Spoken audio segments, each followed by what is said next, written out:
You know what I love? Sports. Love sports. Sports. When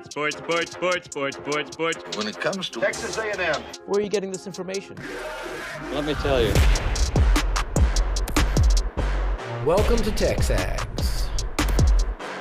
I need to talk a little sports with you, Ags. David Nuño here with TexAgs Radio. Billy Lucci here on TexAgs Radio. Olin Buchanan. We will develop men, we will graduate players, and we will win championships on the field. The best way for us to win is to do it together.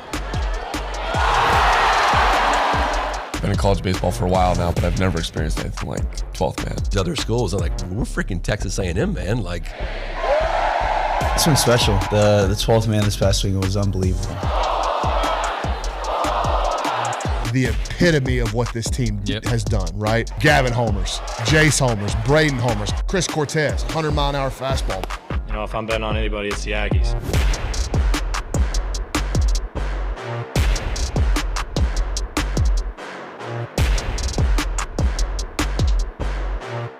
Did it really happen? If it didn't happen on TexAgs Radio yesterday, the news broke out there that the regionals were set. Texas A&M going to be hosting one, as we knew from Sunday and we knew from before that. But of course, the University of Texas coming in as the 3 seed. I find that to be an interesting number for them. Not that they probably aren't a 3 seed, but it just seems like a difficult regional when you think about Louisiana and their RPI and whatnot. But we'll get into it here on TexAgs Radio, presented by David Gardner's Jewelers Rollo Insurance Studio. Our good friend, columnist extraordinaire, Olin Buchanan, is in Destin, Florida, in a very swanky hotel room. He joins us now on the hotline. OB, good morning, buddy. Good morning. How are your travels? Good. Yeah, no problems yesterday. I mean, I did have a 5-hour layover in Nashville, but I took that opportunity to get some work done, you know. Yeah. But other than that, you know, an easy trip. Weather's beautiful, of course. Weather's beautiful. Wish you were here. I wish I was there too. I think they need me to be out there to tweet and take videos and hang out with the commissioner. We'll get into your schedule there. Well, actually, what's on the docket for today? Who's talking today? A lot of coaches are going to go today, even though they haven't yet put together a schedule. Now, heard from Texas A&M and Mike Elko, I'd have to double check my schedule, but I believe he's going to be available for like 15 minutes beginning at 12:15, and then we're going to get Buzz for about 10 minutes after that. Okay, good. So, so that's going to be my focus of all my columns today. Trev Albert's going to be out there, or do we not know that yet? I would assume. I mean, he's going to be here. Whether he's going to meet with us, I assume he will, but I don't know. But yeah, all the athletic directors are here. I mean, this is the big deal. They all take advantage of it. I'm sure it's all for official business and not golf or anything like that. Well, we'll get into some football stuff with you here in a moment because I know yesterday Greg Sankey spoke. But let's talk about the regional. OB, when I first saw it, we all expected Texas to be here. I found Texas as the 3 seed, even though Bronny explained to me why they'd be a 3 seed. But to me, they feel like a 2 seed. So it feels like, just because of their history, OB, maybe not what they've done this year, but they won every series in the Big 12 but one, I believe. All right, so is that right? Yeah. So they had some struggles in the non-conference. They obviously lost some. They didn't do well in their conference tournament. But I say all that to you just because the feel of Texas being a proud program that has struggled a bit this year. Louisiana is the 2 seed. So it felt to me initially as two seeds coming here, but Bronny did explain to me the RPI for Texas was low. They do have some bad losses. That's why they're the 3 seed. They're here. And then Grambling State obviously being the team that A&M will open up with on Friday at noon. Yeah, I didn't see all the teams. What is the seed for Rio Grande Valley? Texas Rio Grande Valley. I don't have that in front of me. Who beat Texas on their own field. I don't have that in front of me. Something tells me they didn't qualify. Maybe they didn't qualify. So, I'm less, I don't know. I have to admit, I didn't watch Texas all the time. I think I know that they got beat pretty handily by Texas A&M on their own field, right? Yep. If my memory serves. But them being a 2 or 3 seed, either way, that doesn't surprise me either way, really. 2 seed based on what you said. Hey, it's Texas, so they typically get the benefit of the doubt from all things NCAA. 3 seed because it's, like you just mentioned, they really struggled in non-conference play, and maybe the Big 12 is not that good. But really, I have to admit, I hate to. I'm becoming this cynical old man if I'm not already there. Is the first thing I did was say, of course, Texas is going to be in the same regional with Texas A&M. I mean, they don't even try to hide it anymore. They're always trying to set up that matchup. I mean, I like it when it's organic, and I guess this is possibly organic. Of course, they're assuming that Texas is going to beat Louisiana and get a chance at A&M somewhere along the way. So this is what I'm hoping for. Texas and Louisiana Lafayette, obviously start their aces in game one. They go 14 innings. They get really tired. A&M takes Prager in game two, right? Because hopefully they beat Grambling State with whomever they put out there. They win that game, and then maybe you win a regional that looks tough, but because a 2-3 that we have here, maybe it gets a little bit tougher for those two teams. A&M moves on and hopefully takes on what I think is a favorable regional in Santa Barbara, with Santa Barbara and Oregon being the two big California teams. Invitational. Yeah, the California Invitational.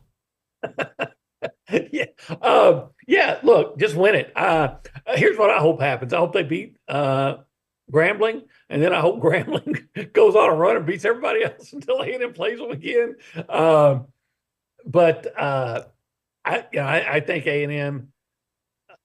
I think I'm such a baseball expert. I think A&M's without a doubt, or at least my mind, for whatever that's worth, is the strongest team.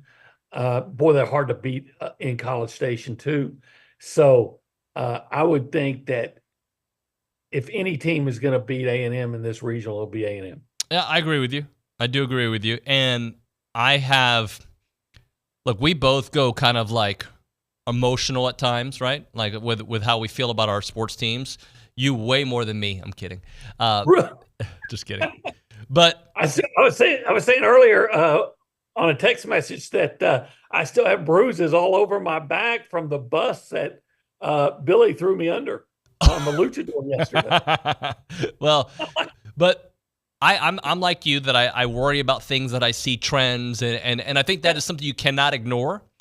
I also do recognize most of that was on the road and was against ace pitchers, right? So what we saw, and am I justifying, am I making excuses? Possibly, right? But the reality is this team at home was 35-3. This team at home annihilates teams. So this most recent home series was against the best pitching staff you're going to face in Arkansas, and they took care of business against them. So I say all that saying, hopefully that's more who you really are than what we saw on the road the last 2 weeks. Well, at home they're 36-2 again if teams that don't doctor the ball. So, look, everybody's better at home, and A&M certainly is, without a doubt. I've said it over and over for the last 3 or 4 weeks. The thing that concerns me the most is the volume of strikeouts. But again, they're better at home, and they can score in bunches, and typically will. And so again, I think that they will win unless they beat themselves, with some bad fielding mistakes or bad decisions or things like that. But if they just go out and play Texas A&M baseball, we'll be looking forward to watching them week after next as well. Now, I do know Louisiana's got a couple of good pitchers, really good pitchers. I was looking at their numbers. They've got one offensive threat that we definitely need to, keep an eye on. And Texas has got some offensive talent, no doubt about that. But I don't think there's a team that will come to College Station in either the regional or the super regional that can stop this offense. This offense only gets stopped by themselves. And if they get back to taking more pitches, I think you'll see an offensive explosion on more than one occasion. Yeah, you always say you want to be playing your best at any sport, when the playoffs come. But there's also and we've talked about this during the course of a season, peaks and valleys. Hey, maybe the valley's over with, and from here, what if we see that Texas A&M offense that we saw really all year long, with the exception of some off days here on the road in the last few weeks, right? At home, I would expect them to just to do Aggie-like things, which means, crush the ball a lot, hit a lot of home runs. Hopefully they've been hitting home runs, hopefully hitting some runs with home runs with guys on base, right? And just look, we talked last week. It did not matter. If they weren't as dialed in last week as usual, it made sense. It's understandable. There was really not that much to play for. Now there's everything to play for. I think you'll see the best version of Texas A&M from here on out.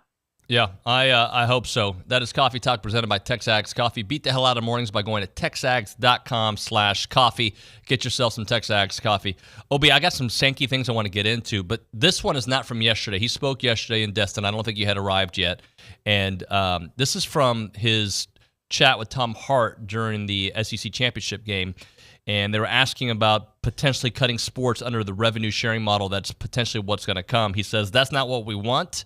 But there are difficult decisions out there. I just talked about softball today. All through the day, we've got SEC teams playing. We want that to continue. We're about to see track and field championships in Oregon. Then it's going to feed into the national championships and determine our Olympic team. We want to support our Olympic movement. I've been talking with you the last few years about Congress. There are real issues in college athletics. Nobody has done this before in the world that we do sports. We've been pressured by the courts, by lawsuits. We've continued to adapt.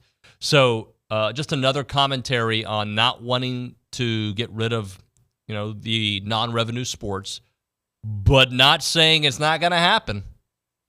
Yeah, when you say, hey, this is something that we don't want to do. Yeah, right. I'm sure that there was a bunch of layoffs around here a few weeks ago that nobody wanted to happen, right? But sometimes things happen because of financial situations, and clearly there's going to be some financial concerns with college sports moving forward. And how do you balance budgets if that's a thing that they even worry about anymore? OB, I was watching the Stars game last night until they were down 2-0, and I was like, I don't really want to watch it anymore. Obviously, they came back and won. My kids were like, why are we watching hockey? I go, we always watch playoff hockey. They go, yeah, for like 6 minutes. You're a fake fan, Dad, which is true. I'm interested, but I can't go all in 100 miles an hour, but I want the Stars to win. Luke Evangelist is wearing his hockey gear, if you will, his Dallas Stars gear, and he's going to give us an update on what happened last night. Luke, good morning, buddy. You're behind the glass. Yes, I am behind the glass. Nick Savage is to my right, being an incredible teacher as always. Yeah. Why is he wearing a goalie mask? What? Why are you wearing a goalie mask? I'm not. Is this about to be a joke? Oh, that's just the way you look. My bad. Oh, my God. All right, OB. That was really good. Well, just to give an update on what happened, the Stars are up 2-1 in the series. They were down 2-0 7 minutes into the game in Edmonton. The Stars have had to run through the last two Stanley Cup champions, and they're playing the two best players in the world now in the Western Conference Finals. Went down 2-0. Jason Robertson, who's an American, he's from California, had a hat trick. In the game, the Stars would end up winning 5-3 to take a 2-1 series lead. So the Mavs and the Stars are now a combined 3 games away from both making their respective championships. Great time to be a Dallas sports fan. Combined 3 games away. The Mavs could get it done later on today, OB. Absolutely. Yeah, I know. I'm going to be watching that hopefully tonight. Let me guess. If I don't, you and Kurt Bowles going to be somewhere just chilling. Kurt's not here. What? The Austin paper didn't send anybody here for the first event where Texas is actually, even though it's not official, recognized as an SEC member, as an actual SEC member. Right. And the company that now owns that newspaper in Austin and the one up in Oklahoma City they're known for being kind of like, tight with the money. Yeah. So they're kind of like going through their own issues like Greg Sankey is, So they decided that it's just not worth covering. Okay. Well, that was surprising. I know that's your road buddy right there. So yeah. Hey, he's my mentor, my grandpa. He's a good dude. Hey, Luke, anything else in the sports world you want to get into?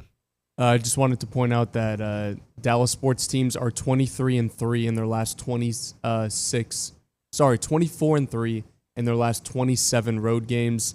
Very impressive for Dallas sports. Another thing that I would just want to get into. Which sports does that include? So the Cowboys are 1-0, the Rangers 11-0, Stars are 6-1, Mavs are 6-2.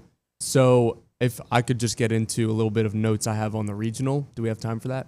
You know what? For you, Luke, we're gonna do that. Yes. Okay, this is actually the only regional in the country where every team in this regional has played another one of those teams. So we all know that Texas and Texas A&M met earlier this season, with Texas A&M winning that one. But did you know that Grambling and Louisiana have also played this season? The Cajuns won that 12-4. So these teams are all very familiar with each other.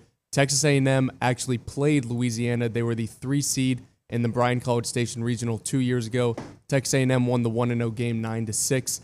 And Texas and Louisiana are even more familiar with each other. They met last year in the Coral Gables Regional. Texas ended up winning that one to take down Miami. But again, Texas A&M and Texas both very familiar with the Cajuns. OB, I remember watching that because there was a possibility at that point that A&M could still potentially, and correct me if I'm wrong here, Luke, there was a thought that maybe Texas A&M, had they won the Stanford Regional, could potentially host against Texas. Right, yeah. I think, as a matter of fact, no, never mind. Still, hey, I was looking up. I probably got this wrong because I was trying on memory, but I think A&M is something like 15-7. I think that's 15-7, 15-8 against the this season against the NCAA field. Is that right? 15-8. Okay. In that ballpark. In that ballpark. I was trying to go by my memory. 1-0 versus Texas. 2-1 Georgia, that way, trying to add it up. When you think about every SEC baseball team is, how many made the tournament, Luke? Not every SEC. How many, is it 13 made it? Do you remember? 11. 11 made it, and Florida was the last one. You think about 11 SEC teams making the NCAA tournament, and the top 3 obviously being SEC teams. That's a very good record when you consider who A&M's had to face minus Kentucky.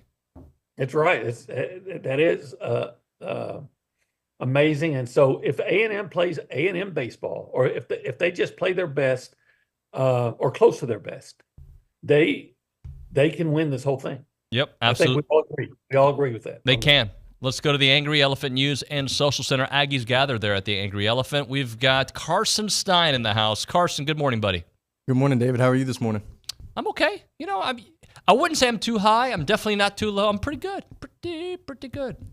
I wanted to get into one thing that we got from the text line from Matt in San Antonio. He says, naturally, the focus is on the Longhorns, but I really like not being paired with an SEC school in the Supers. Not that I would be afraid of one, but I'll root for the most favorable path. 100%. And that, I guess that goes to my original point, OB, is when I look at this, if A&M can take care of business. By the way, it is an if in the NCAA. It is. Like, there's no guarantee.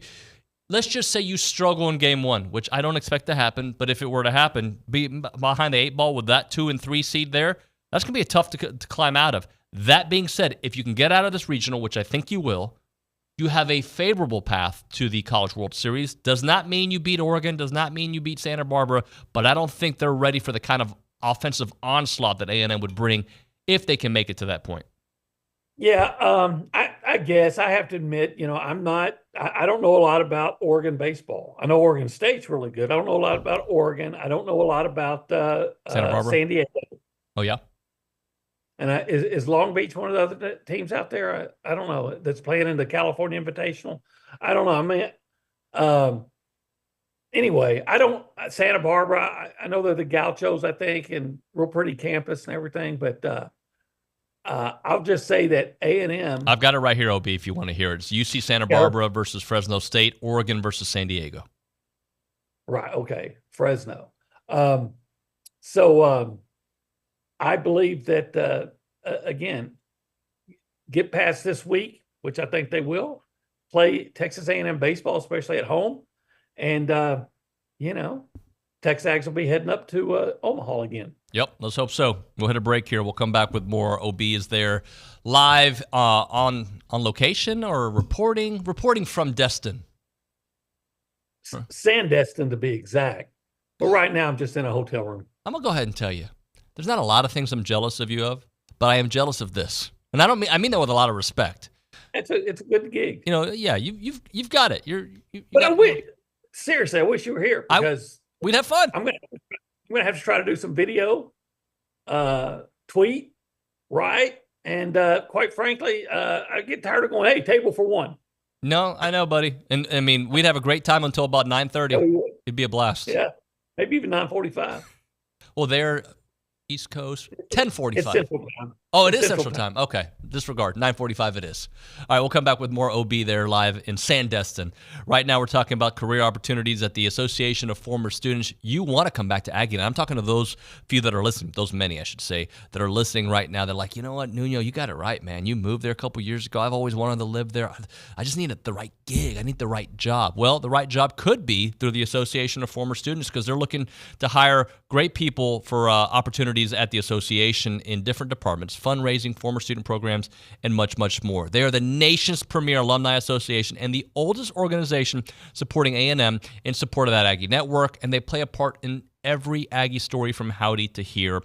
You want to join the premier organization that is helping out with awesome events like Howdy Socials, Aggie Ring Day, class reunions, Aggie Muster, and everything in between. Join a team that exemplifies those Aggie core values of excellence, integrity, leadership, loyalty, respect, selfless service, all in support of that worldwide Aggie network. So if you're interested in joining an amazing team or want to share with somebody that would be a great fit, please visit tx.ag/association jobs to get more information on each position. It is the Association of Former Students.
Oh, hey, I'm on camera. That's weird. TexAgs Radio, presented by David Gardner's Jewelers, Rollo Insurance Studio. Go Hour, presented by who, OB? I forget all the time.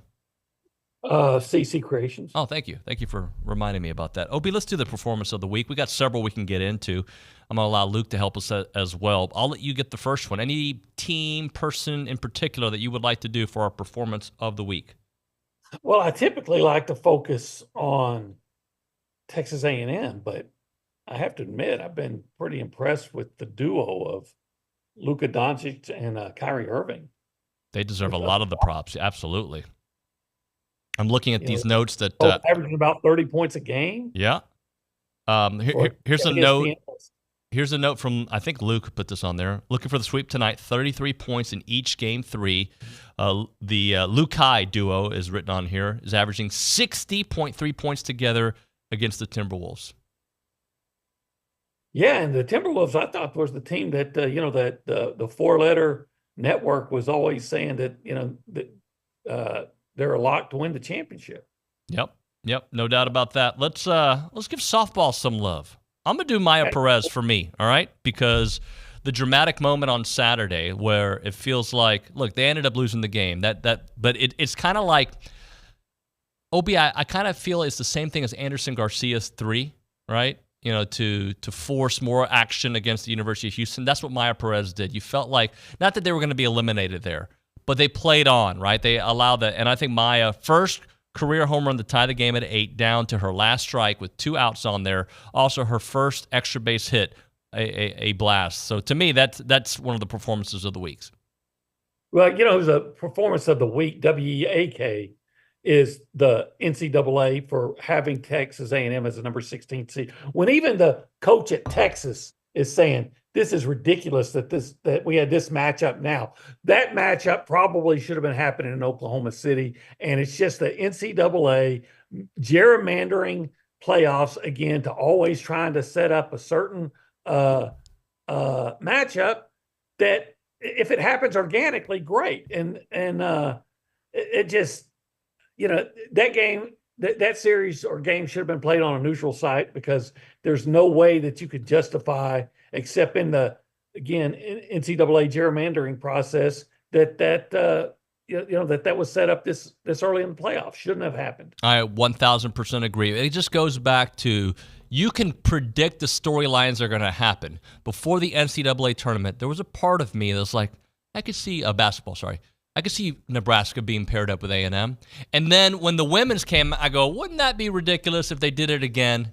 You can predict, was it 2 years ago, OB, that you knew Texas was going to be the team that A&M would have played had they beat Penn State?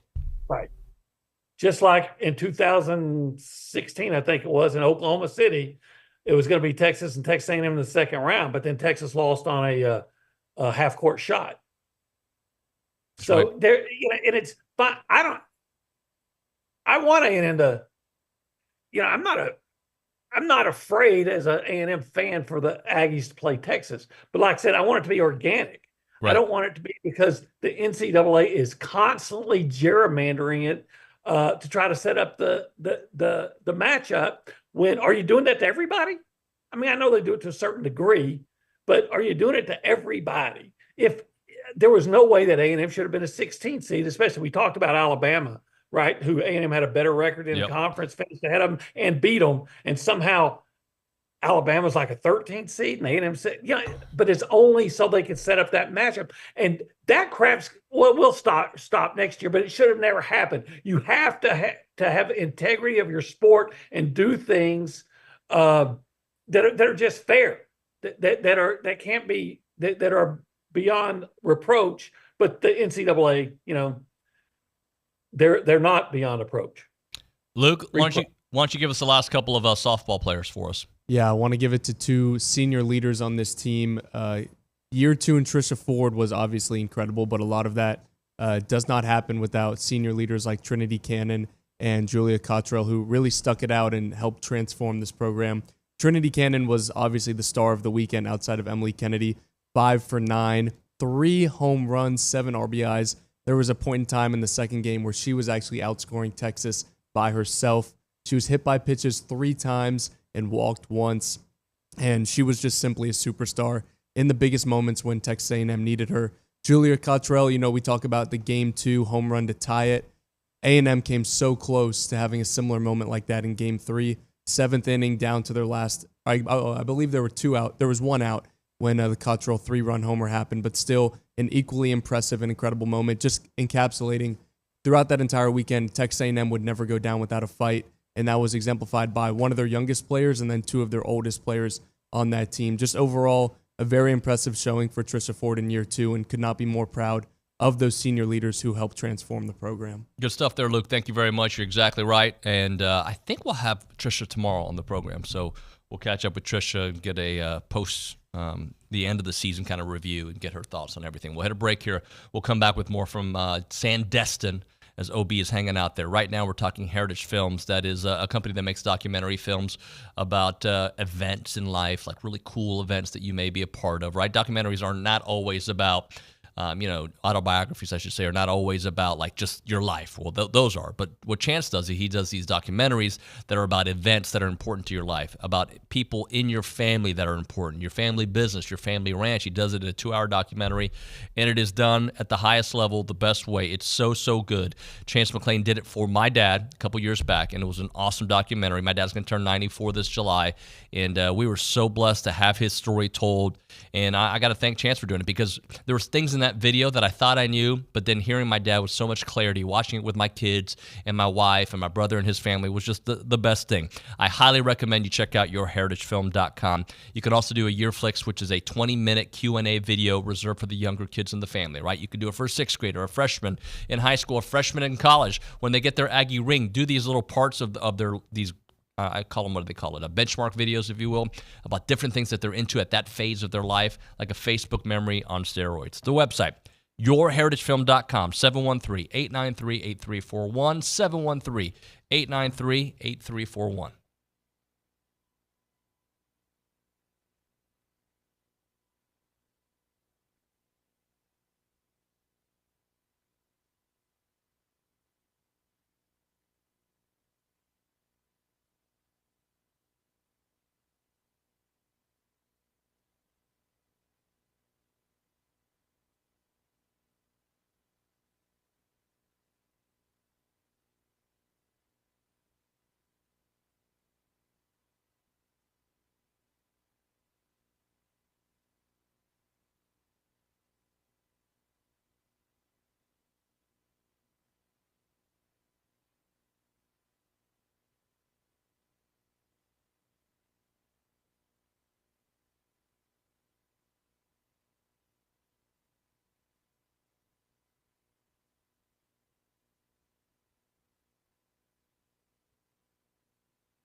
We are back here on TexAgs Radio. We are presented by David Gardner's Jewelers Rollo Insurance Studio. Olin Buchanan reporting from the SEC spring meetings there. OB, are there any particular storylines? I know you're there more on an A&M basis, but just SEC-wise that you're kind of interested in seeing develop this week? Well, it's weird because, a couple of years ago we came here expressly to ask Nick Saban about, his remarks, his accusations about Texas A&M recruiting class. And then last year was all about the scheduling, right? So I don't know that there's that one absolute story to look for, but I do think it's really important to hear how coaches feel or how they think their perspective on how, these, now that players are going to be paid, how that's going to affect sport. Here from the coach's perspective, I think that's going to be a big topic of conversation. Wouldn't you expect? Yeah, 100% expect that. I also do expect, and I don't have the quote in front of me, that when Greg Sankey was asked about, the roster limits of potentially 85, he didn't shoot it down, but he also said these are conversations that we have to have. Coaches need to relax. We're having conversations about all sports, not just football, and I think that's going to be something that you're going to hear coaches talk about unless they're told not to talk about it, because isn't that like football teams, that's what college football, I don't want to say it's about, but let's be honest, like that is a big part of college football, the walk-on that does, especially at A&M with the 12th man. Yeah, I don't get that. And why? I mean, they're not on scholarship, so why would that be the thing? Does Texas A&M beat Duke in the Chick-fil-A Bowl and Johnny Manziel's last year if they don't have a one-time walk-on receiver catching 3 touchdown passes from Travis Labhart? Does J.J. Watt become J.J. Watt? Baker Mayfield. Right. So and you mentioned the 12th man, that and I'm trying to figure out why that would be the place to cut or even to discuss it. Because the walk-on program now more than ever to me would be the link between the team and the student body. Yeah. Because now that they're going to be paid and things, I think you're pushing the athletes away from being more students than they always wanted them to be like students. So why would you want to take the walk-on program out? I would think, and I've said this before, and I think you agree with me, if what I would be worried about if I was the coach, especially a coach of a male non-revenue producing sport like golf. Yeah. I'm not saying that, don't get me wrong, I'm not saying they're cutting golf, but I'm saying if they start cutting programs, do you cut cross country? Do you cut golf? So you can take those scholarships and don't have to fund them, and then you take away some scholarships from women that you don't have to. I wonder if that's where they're going to go. But I don't know how walk-ons, maybe I'm just dense, I don't know how walk-on program is that expensive for you and that's going to solve the financial concerns. I don't get that. Would the restaurant have to rebrand and have a new name? I mean, it wouldn't have any, what I'm saying, like 85, because we have 85 roster limit. Like, that's where we're at. OB, I think I do believe is going to be the haves and have-nots to where SEC programs, for the most part, at least in the near future, let's just say this becomes a reality, because as Greg Sankey said, they're having conversations that they have to have. But if it does become a reality in some parts of college athletics, it does not necessarily mean that'll hit Texas A&M or the University of Florida or Alabama, because the SEC, I do think, is a different animal, Big Ten as well, where they might be able to withstand that. And I know that one thing that Greg Sankey is very proud of is look at all the national champions we have right now. A&M's women's tennis team just won a national championship. I know there are other SEC programs that are in contention to win at other areas. Like, hello, we don't want to get rid of that. We pride ourselves on being the best at every sport. Yeah, I don't want them to get rid of any sports myself. I'm just trying to figure out what they would do if the money situation is going to be this dramatic, and you got to do something because you're having to pay out all this stuff, and you can't count on your donors to completely give all their money for you and all this. Like they're always feasting on the donors as it is, but. I would think that the whole idea that the power conferences are going to break off into their own division this is just one more thing that would lead me to believe that that's imminent. Yeah. I'm going to read you another one because it kind of goes along the payment of players. He was asked yesterday, Greg Sankey was, about the collective bargaining with student athletes. And he said, I've not had a student athlete come to me and say, I want to be taxed like an employee. So what I think he's, and later on he went to talk about, we're going to need help from Congress, right, from legislation. And I think what it's going to eventually become is, can we get a tax exemption for these student athletes? But it's the death of amateurism. So are they really student athletes? Okay, just as somebody who, I'm all for the athletes getting what they can. But to then say they don't have to pay taxes, you get paid, but you don't have to pay taxes. Now, I think we all said, as much as I love sports and everything, you got to draw the line somewhere. I mean, why would, if that's what if that's what I'm hearing, right?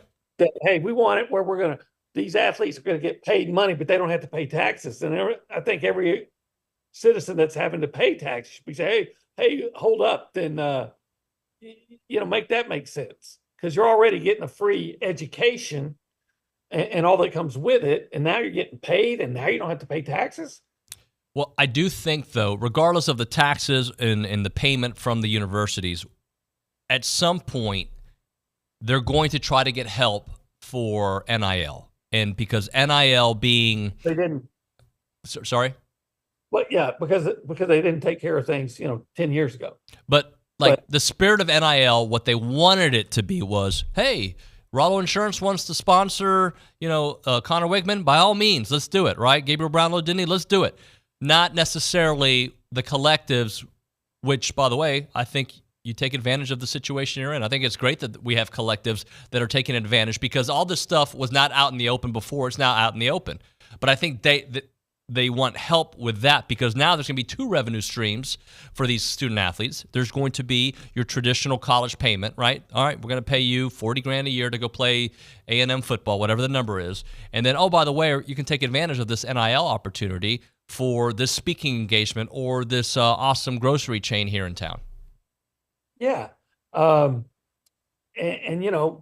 we've talked about this before, and again, I'm probably too dense to understand it, but I just don't get how you can get around.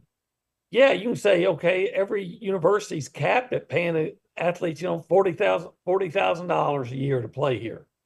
But I don't know how the university's in a position where they can say, but you can only make an X amount of money on your NIL. I don't think that's what's going to be the case. I think that they're just going to want some maybe more guardrails to help what is considered NIL. But again, yeah, right. And I'm sure they'll set up those. And I have no doubt in my mind that programs will break those rules that are set up and cheat, because that's what college programs do. Let me ask you this. Why don't we hear about that? And I know this is a stupid question, OB, but why don't we hear about that in the pros? Like, we kind of hear about it, right? But we don't. Like, you come to New York, there's more media opportunities. Okay, but because there aren't donors, if you will, for an NFL team, right? Like, hey, Dak, you take this contract with the Cowboys, but here's another bag of money for you that's waiting for you. Well, I guess because, once you get out of school, it's private business. Yeah. The individual, one individual or one group owns a team, and they all got together, and it's a league. In college sports, you have let's say, some some business in Houston. What's a Mattress Mac, right? Gallery Furniture. Gallery Furniture, big business Houston. Well, he could probably come up to a guy from, a free agent, and says, hey, if you're considering Houston, I know they're going to give you this, but on top of that, if you'll come play for the Texans, I'm going to give you, I'll make a deal for $5 million extra for you to be a spokesman. We'll cut the deal, or $10 million, whatever. And nobody thinks anything of it because it's professional sports. Yeah. And it's so that's what I'm getting at. Well, I don't know why you couldn't do that with college. Now they'll probably try to do the thing that with with the whole A&M Oklahoma deal when they gave A&M a much harsher penalty in 1994 than they did Oklahoma in 2006, even though it was the same violation. With Rhett Bomar as opposed to 2 or 3 Aggie guys with the Warren Gilbert deal. They said, well, the Big Red Imports that was paying Rhett Bomar, and I think the guy's name was Jeff Quinn, they weren't officially aligned with the university, Well, okay. So then you'll have guys that say, well, I'm no longer officially aligned with the university, even though they are. I don't know. I just don't know what kind of rules they can put in place, and whatever rules are put in place, the teams will find a way around them. They always have. They always will. That's why, LSU, when they talk about the Bayou Bengals, they ought to spell it Buyou, because they're always going to find a way to buy you.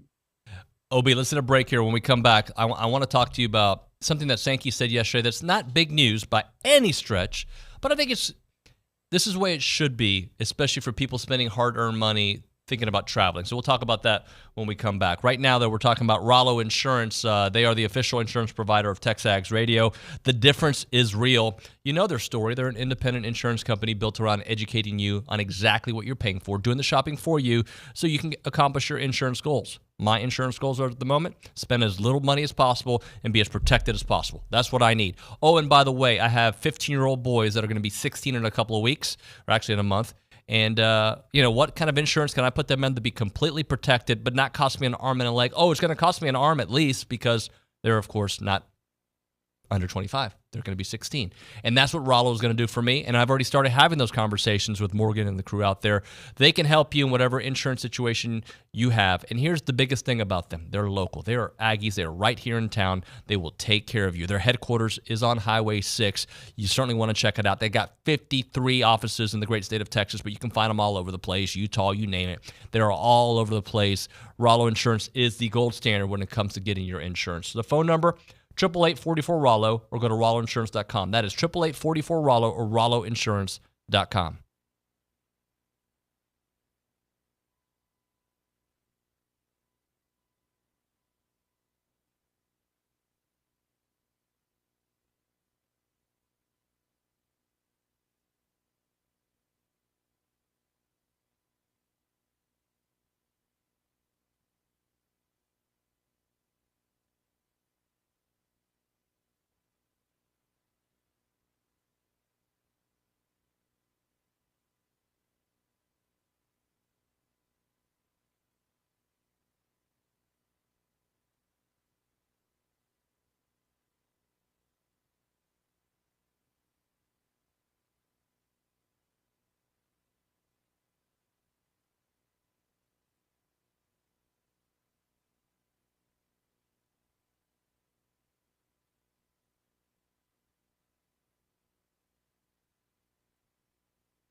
TexAgs Radio presented by David Gardner's Jewelers, Rollo Insurance Studio. Go Hour presented by The Warehouse at CC Creations. OB, not a big talking point at all, but I did like seeing this yesterday from Greg Sankey, the commissioner, talking about we're going to be making some news later this week. The first 3 weeks of the season, game times will be announced. We want to be ahead of the game for the announcements for our fans. So we already know the Notre Dame game, obviously, but we should know the Florida game, 2 weeks later. Yeah, that's one that I'm glad that we'll know what time, because anybody traveling to the game probably knows that they're going to have to stay in Jacksonville or Tampa or Orlando, because it's going to be hard to find hotel space in Gainesville. Yep. And so you like to know so you can try to arrange your travel time. For instance, if the game's a night game, we might want to look more at Jacksonville than Tampa, because Jacksonville's about 40 minutes closer, maybe. Right. So, I think it's about time. I mean, I know it's a small thing, but it's about time that college sports does, even if it's something that minute, to cut their fans a break. Yeah. Because, quite frankly, they don't do much for the fans anymore. OB, if I were to guess the time of that Florida game today, so A&M hopefully will be coming off a win, 2 wins, hopefully, right? I would assume it would be an afternoon-ish game, 2 or 3 o'clock. Would you agree with that? Hey, David, they actually have already announced that. It's going to be at 2:30 Central Time. Well, there you go. I thought that sounded familiar. Okay, so there you go. See, yeah. I'm a prophet, or I'm just dumb. I was going to say that would make sense to me. So then what games, the first 3 weeks of the season, is he talking about, Luke? Do you know what he means about that? I think that third week, because they typically announce 2 weeks in advance. I guess they just want to get the first 3 weeks out. A&M has only their first 2 game time announced. I'm guessing they want to go ahead and get all 3 weeks. Well, the Florida game is the third week of the season. So I think what they did, and excuse me for being wrong here, was they had select games that they released a couple of weeks ago. That's what I think I remember hearing. Select marquee games. But I'm glad to know that. Because the Florida game is the third week of the season. So we're staying in Tampa. Well, I mean, okay. I mean, somebody told me there's good Cuban food out there, and, it's a cool town. That's what I've been told. Where we're going to have dinner on Friday night in Clearwater at Guppy's. All right, Guppy's in Clearwater. Seafood, and you can thank me later. Okay, Guppy's. And then a little Cuban food on Saturday at some point? I don't know. I kind of think it's overrated. Okay, that's not what you said to me in Miami, buddy. That's not what you said. You're like, give me more bread. I did eating that bread left and right, brother. That Cuban bread is pretty amazing. I will good. admit to that. I will acknowledge that wholeheartedly. Any other storylines you're tracking here, OB? So we've got we talked about the NIL portion of it. We talked about what the future of college athletics may look like. Also, as you mentioned, it is the first foray, if you will, of Texas and Oklahoma, not being official members, but pseudo members at this point, because I think officially it's July 1st. Well, they're unofficially official. Right. Right. They're here as SEC teams now, and I know it doesn't happen until officially until like July 1st, but I think it's because baseball, but. It's kind of like, hey, they've been living together for a while, and the wedding's not till July, but they've been living together for a year, so they're a couple. Yep, good stuff there, OB. Enjoy your time there. We'll catch up with you tomorrow on the Go Hour. See you then. Thank you very much, OB. We'll be catching up with Mike Elko a little bit later on today. And I think Buzz Williams as well. So hopefully we'll have a bunch of that on TexAgs.com. Go be a premium subscriber. Get that info when it first drops. When we come back, we're going to talk to Pete Fiutak. Pete was supposed to be on with us yesterday. We had a little scheduling snafu, so Pete will be joining us today. He's got Coach Elko not ranked very high in his college football coaches. I think I'm going to give him the benefit of the doubt that it's because there's not a lot of history there, but I'm going to ask him. Got to find out why he's ranked, I believe, in the 40s. So we'll talk to him about that and some other college football storylines. Mark Weaver joining us at 9:35. We'll have Tom Hart, Charean Williams, and Boomer White. That and more. It is TexAgs Radio.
Welcome back into TexAgs Radio, presented by David Gardner's Jewelers, Rollo Insurance Studio.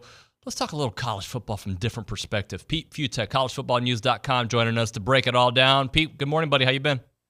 I've been all right. Sorry I missed you yesterday. Totally my bad.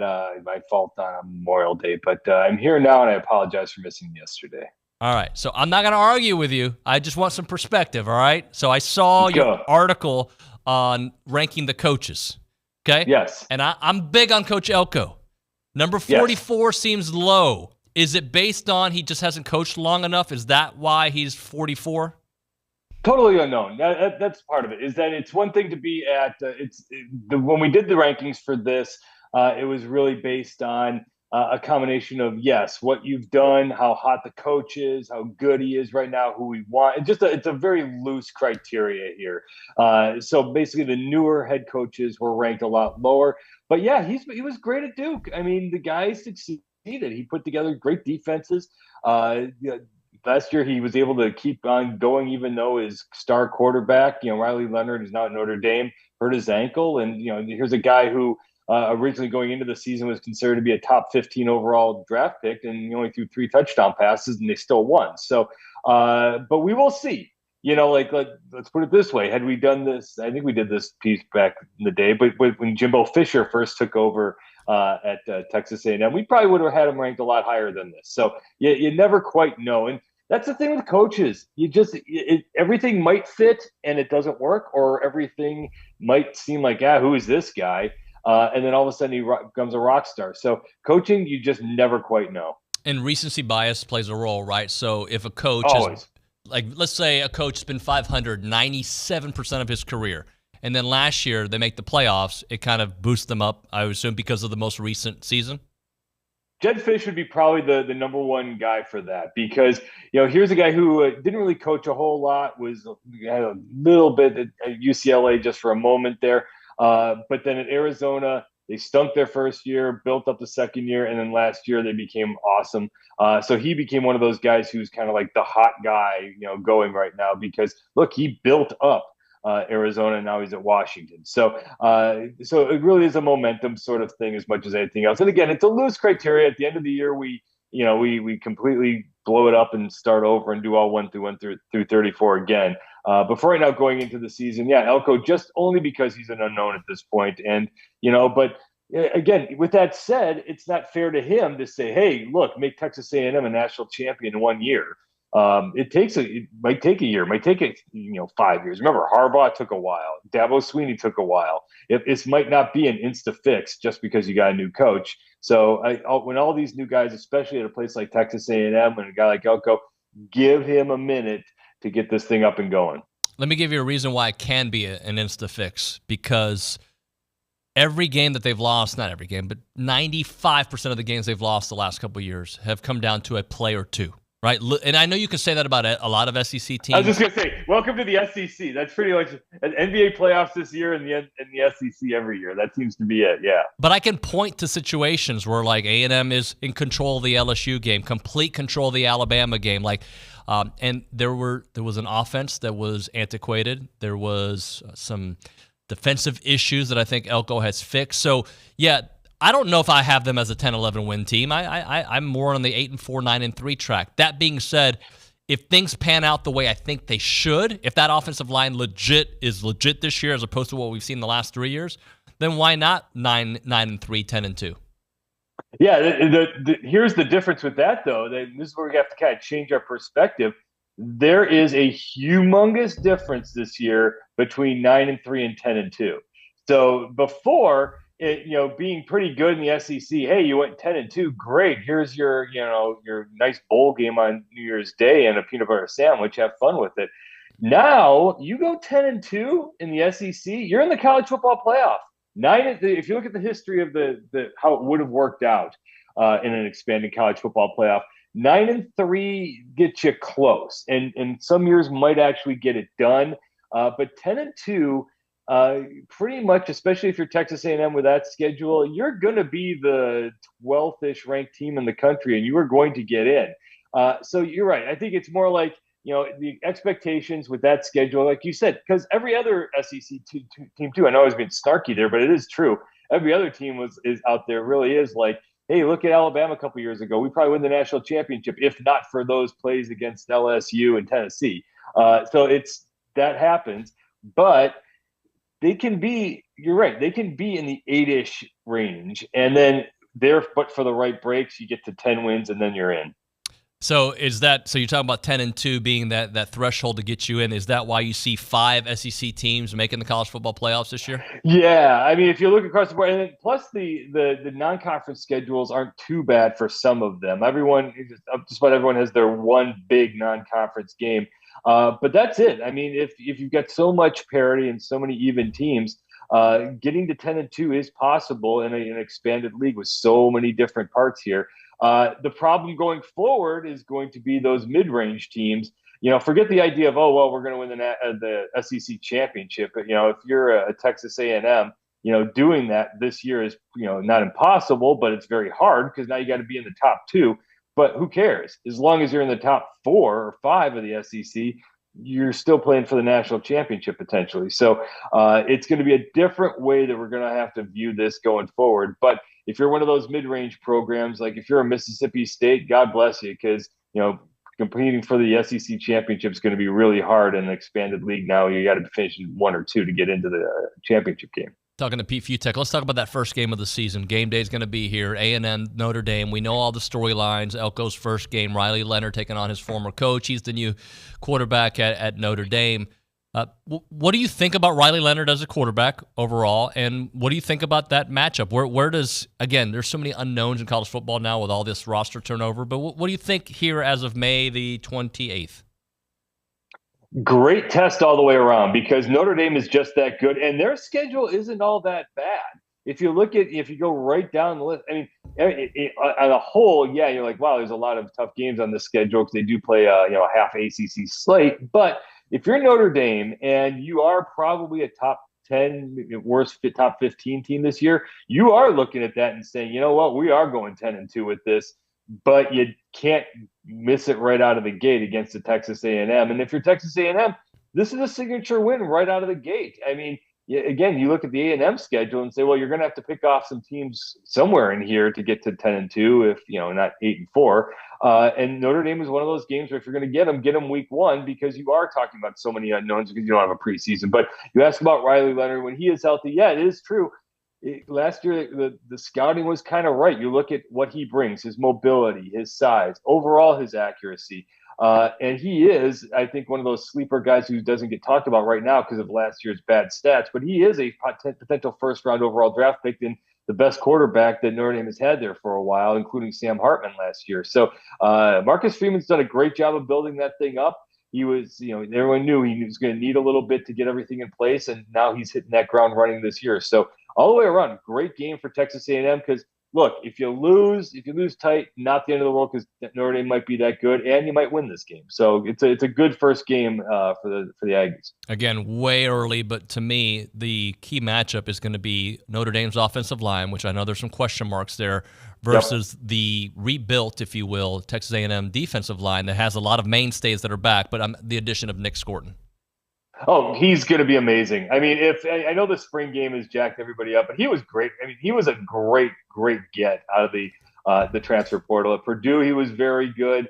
And I think you just saw a glimpse of him this offseason of just what he's going to be. And, that's the thing. You do have a few question marks up front, but the tackles at A&M are always going to be good. They are going to take the heat off. So he is going to get a lot of room to maneuver. So, all you need is one giant play a game to be an All-American, and he should be that guy.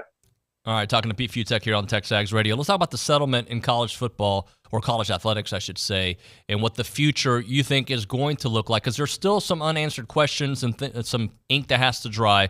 What did you think about the last, 7 to 10 days in the world of college athletics?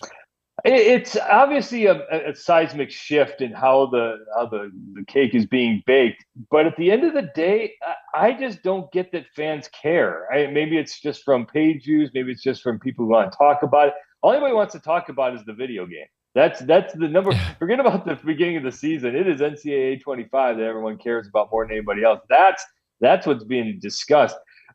Players getting paid. Look, as soon as the ball gets kicked off, nobody really cares. And when Jalen Milroe is trying to get into the Rose Bowl end zone to get to the national championship, no one's talking NIL. So same sort of thing here, where all right, so players are going to get paid something. All right, so they're really, the players are still powerless here. They can't unionize. They're not. There's no collective bargaining. Really, it's the NCAA just trying to get out of being sued a lot bigger than they could be sued. And they're the NCAA, and as much as everyone wants to dog them and rip on, oh, they're evil, they're pretty good at this. I mean, these are the adult business people that have somehow, faked it till they could make it this long. They know what they're doing. And so it's going to feel a little weirder in some sorts of ways, but I do think it kind of chills out the NIL stuff a little bit. At least it regulates a little bit more. And then on the field itself, okay, so this quarterback costs them blah, blah, blah money. Okay, whatever. I just think it's going to become normalized pretty fast. And as much as we all kind of like the idea of, dragging some kid out of psych class and saying, hey, go in there and start at, left tackle, it just really has not been the case. It really never has been. So it's, players always got, stipends. They always got bowl swag. They always got scholarships. They always got per diems. They're always paid in certain ways. Now it's just a little more formalized. Pete, what about collectives? What's going to happen there? Is it going to look different? Is it going to evolve, in your opinion, here over the next few years? Again, I'll keep using this word normalized. I think it'll be a little more regulated a little bit more, because it is a little crazy out there. And if there is a booster club out there, especially down there, which is going to say, you know what, we can get a little bit of a collective competitive advantage if we can give somebody a little bit something extra. We're going to do it, because even if you're paying players, you can't stop them from getting NIL money. You can't stop them from doing deals and various other things that you can do now in NIL. So that's not going to stop. So you're still going to have collectives of groups who are still going to try to do a little bit extra to make sure that they get that guy and Texas doesn't. But I do think that there's going to be a way to say now there's going to be more contractual. It's going to be a little more. There are going to be things in place there, so we don't have what's happening in Florida right now, where you have kind of a he said, she said thing with Rashida and just how that all worked out. So I do think the collectives are going to play a role in this, but just not quite as crazy as it is right now. Well, let's look at what this could look like for other sports, right? Like that's the big fear, is like the non-revenue sports. You're a football guy. That's where you make your money and you love, but it could have an effect on these non-revenue sports. Do you see that really happening over the next 5 years? Yeah, I'll give my most unpopular take possible, which nobody ever likes, but I'm such an anti-non-revenue sportite. This isn't high school. You don't need after-school activities. If it doesn't make money, it's a college. You don't need. I mean, we all forget here. We're talking about college athletics. If you just took away all sports, colleges are fine. I mean, the Ivy League's pretty good without, and they have sports obviously, but without having major college athletics. You have a lot of.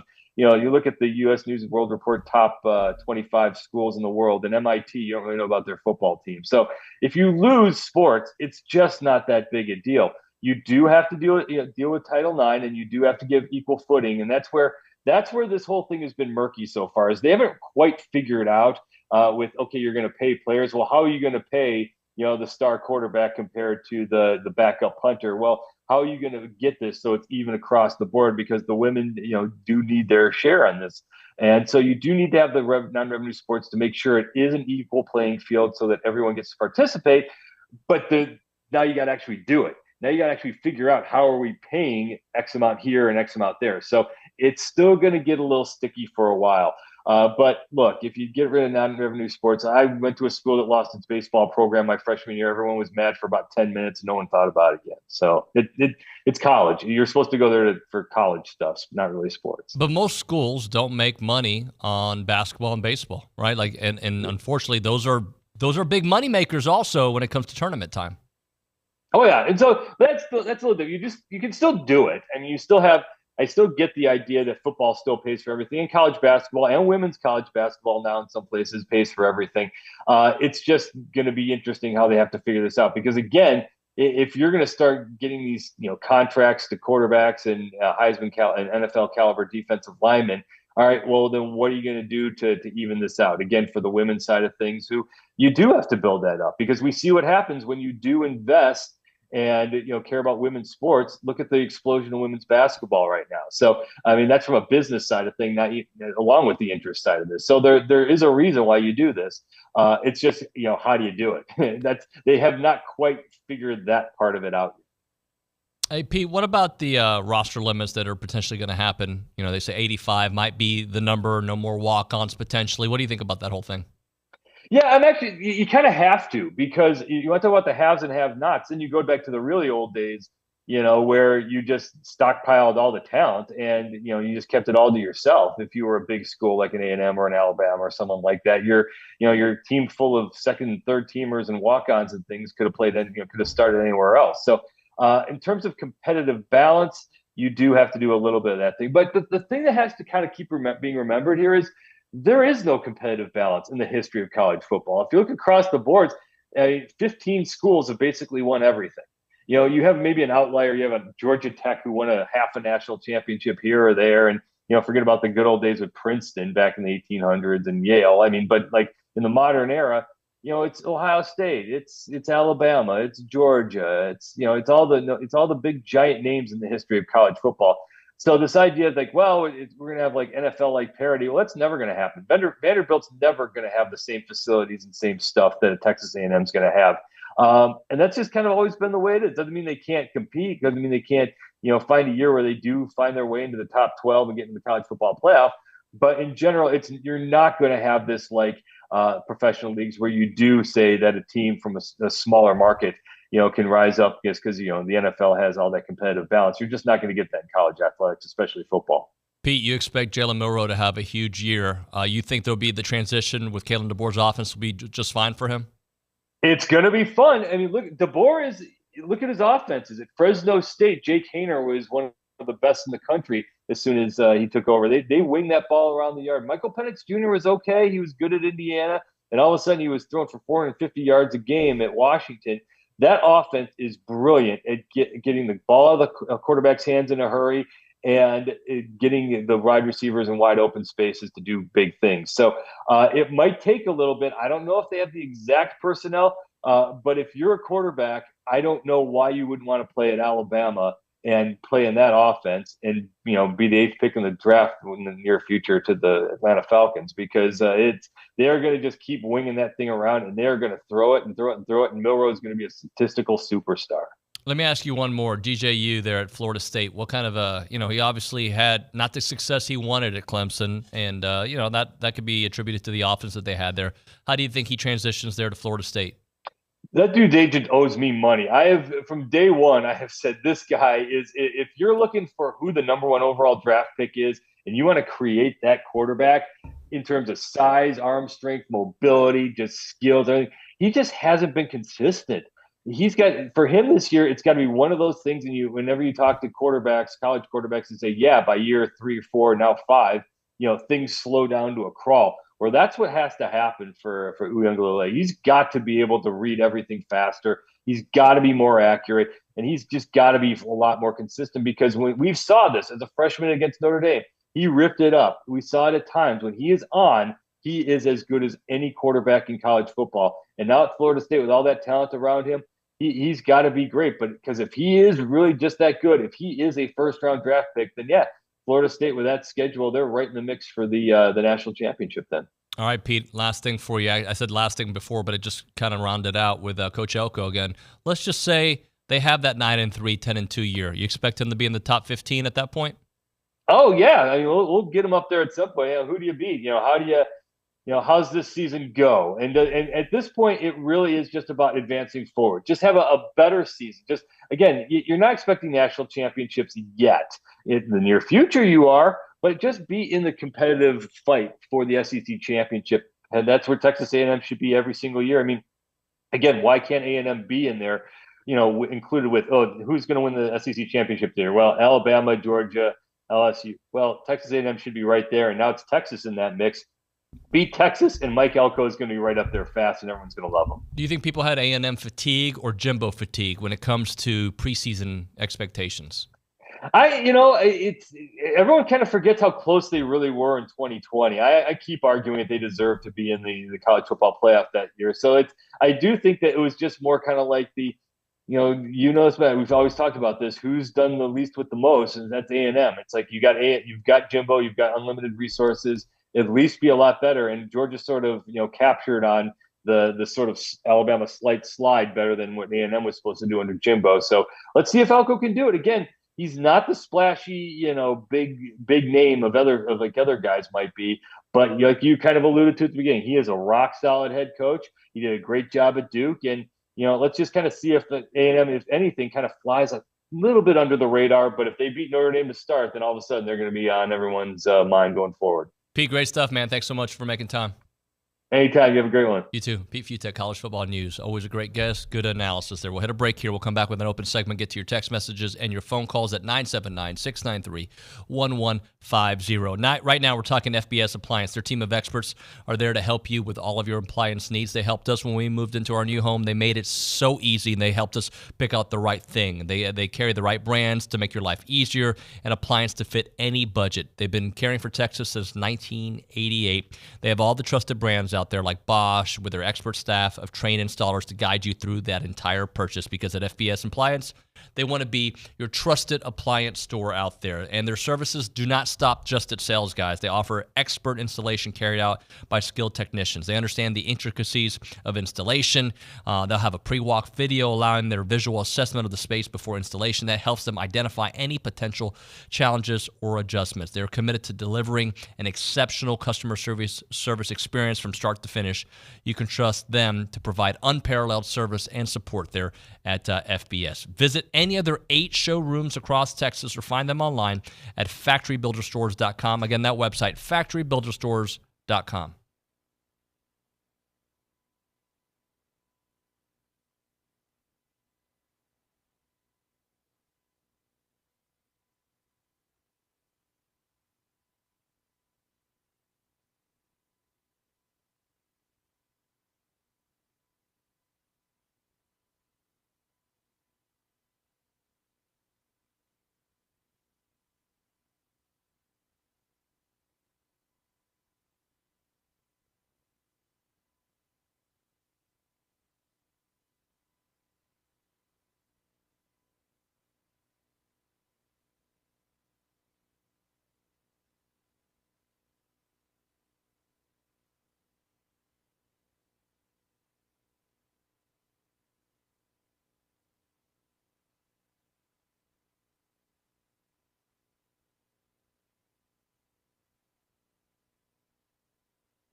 Luke, do you know who's singing?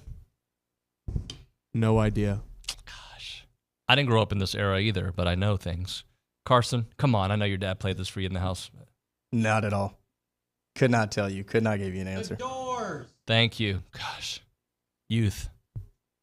America. TexAgs Radio, presented by David Gardner's Jewelers Rollo Insurance Studio. Look, I love Pete Fiutak. That's my guy. I say that about a lot of people, but I like his content. I like him. Yeah, I don't agree with his ranking of Coach Elko at 44. I don't. But he had his reasons, and that's fine, right? But whatever. Rankings don't matter. But I did want to kind of go through some of the names on his list. And again, it goes back to what I asked him about recency bias. What have you done for me recently? When I was talking about a 500 career coach who had one good year, I was talking about Sark. And I'm pretty sure Sark was in his top 13 or 14. I'm not really sure. Carson Stein, do you have the article pulled up?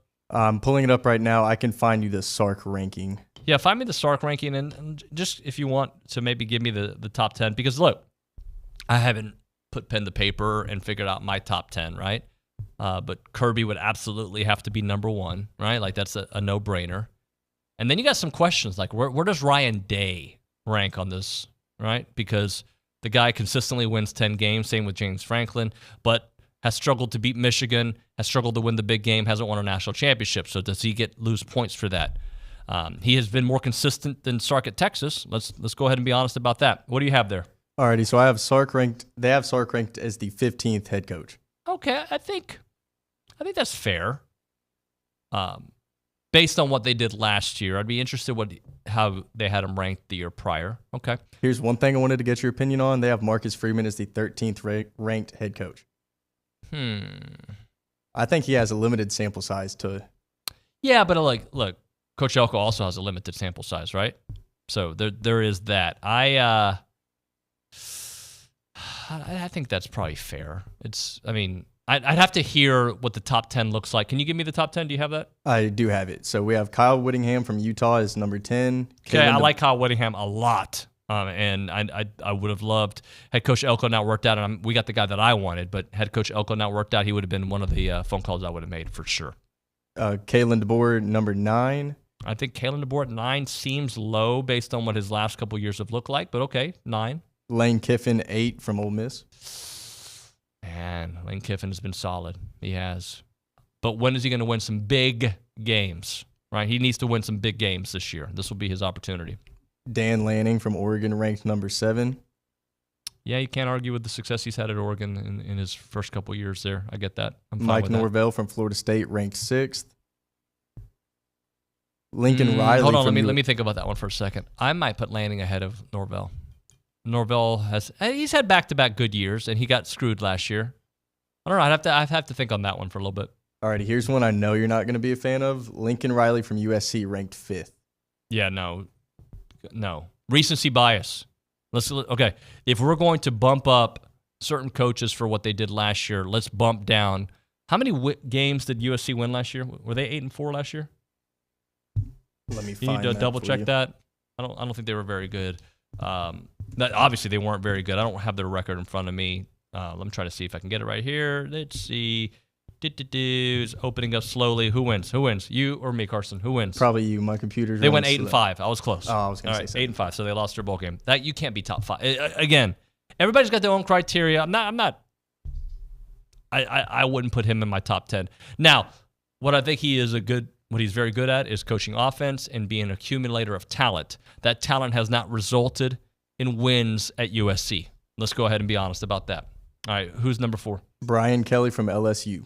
I'm not going to argue that right now. I think this was a big year for Brian Kelly because year 3, if they are able to have a big year with the turnover on offense again, he solidifies that spot. If they drop a little bit, which I think they will, he'll certainly slide on that scale.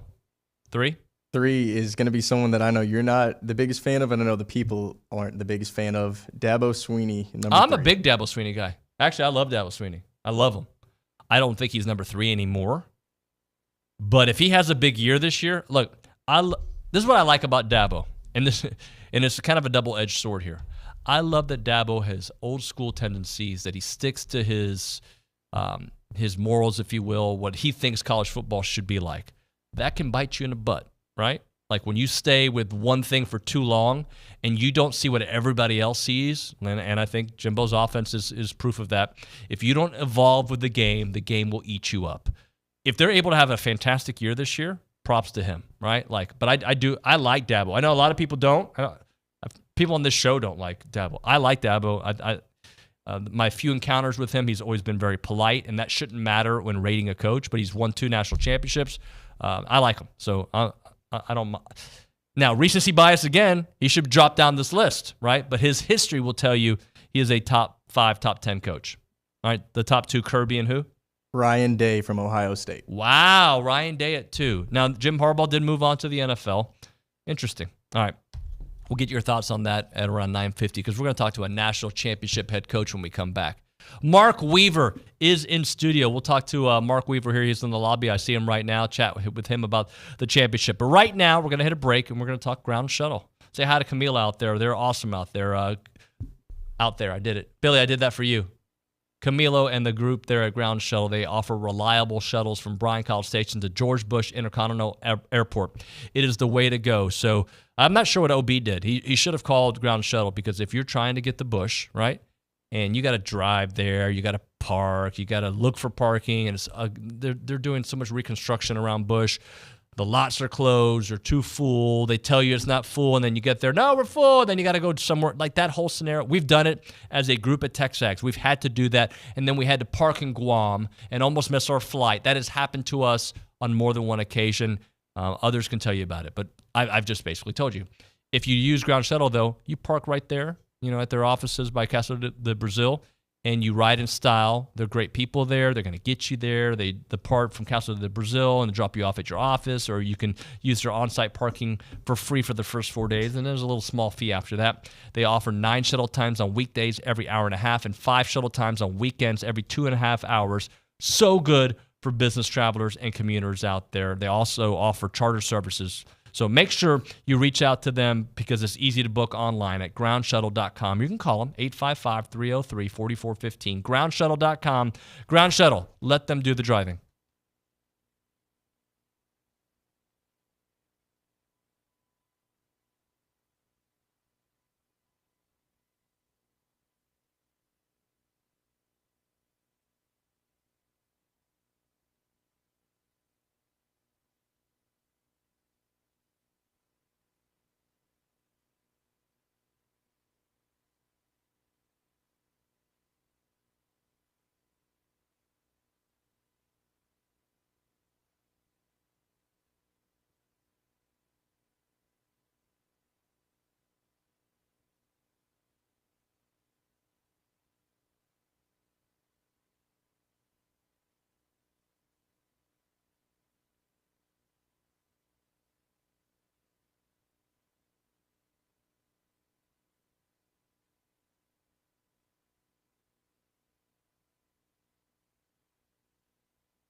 All right, we're back here on TexAgs Radio, presented by David Gardner's Jewelers. Here in the Rollo Insurance Studio, I feel like I'm a national champion because not only do I talk to Mark Weaver all the time at the gym and in the studio, but I feel like I'm pseudo part of the program because it was my mentorship that certainly helped him out. I'm kidding.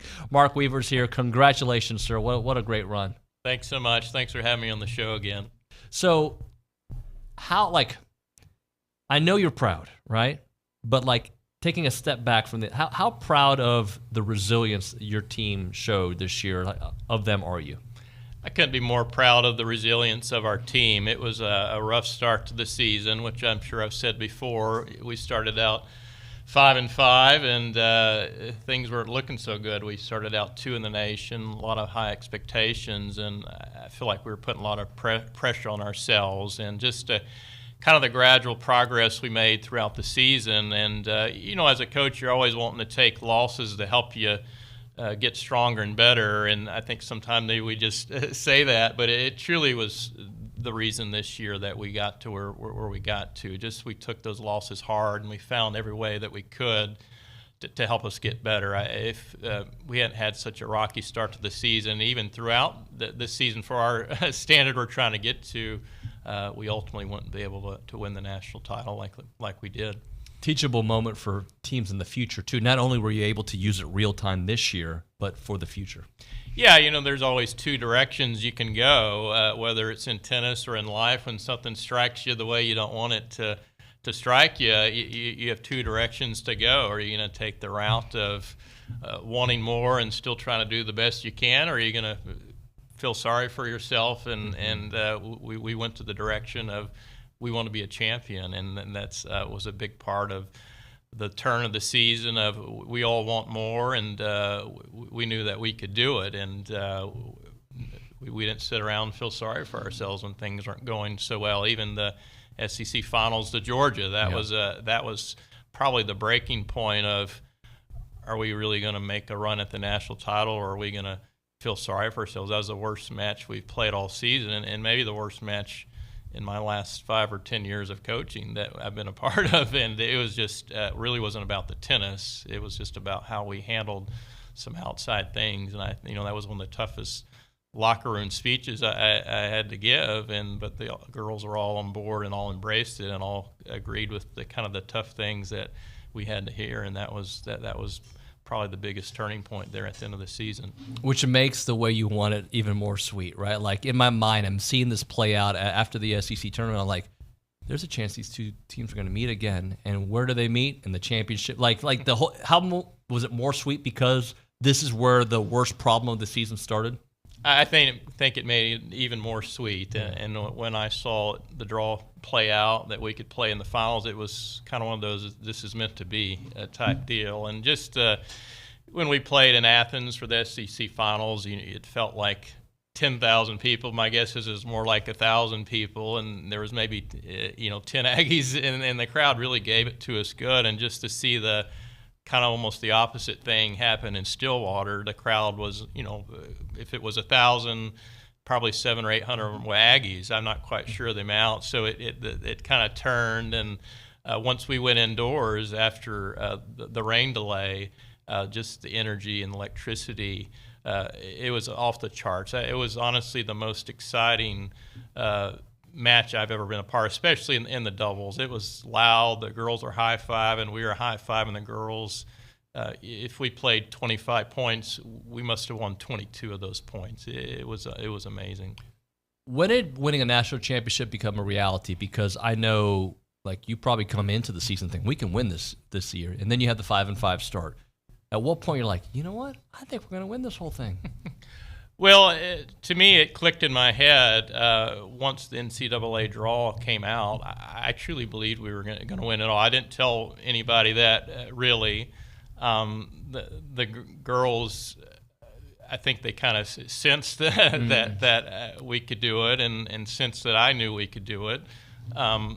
Once we beat North Carolina, I think the first words out of my mouth is, girls, we're going to win the national title. And I think once they saw those words come out of my mouth, I think we are going to win the national title. And I had really had the belief all along. At the end of the day, I guess you never really know until it happens. And even right before the Georgia finals match, Coach Sabo, Jordan always we'd always talk before the match, and Coach, how do you think we're going to do? And it's kind of like, well, Jordan, I think if we win the doubles, we'll have a really good shot. I told Jordan point blank, we're going to win today, and I just knew it. I don't mean that in an arrogant way by any means, but I just knew that we were going to win it. So it was just the stars aligned for us finally, and just after the last couple years of some really rough breaks with some injuries and this and that, it was meant to be this year.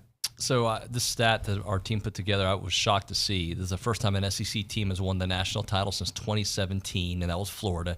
And only 3 different schools have won since 2000. That's shocking to me in such a competitive conference, and you all were able to do it. Yeah, that's a little shocking stat. Florida actually beat us in the Sweet 16 that year in a pretty tough match at Georgia. It was a weird year for the SEC. We were really all underranked this season. It was the way that the indoor schedule played out early on, the way the ITA National Indoors, just the way the draw was set up. But we had 3 of the 4 teams in the Final Four, and both teams from the SEC in the finals. It was pretty great for the SEC there. All right, let's talk about the tournament MVP, Mary, who just dominated. She was so good, wasn't she? Yeah, no, Mary's unbelievable, and she's just so professional in every way.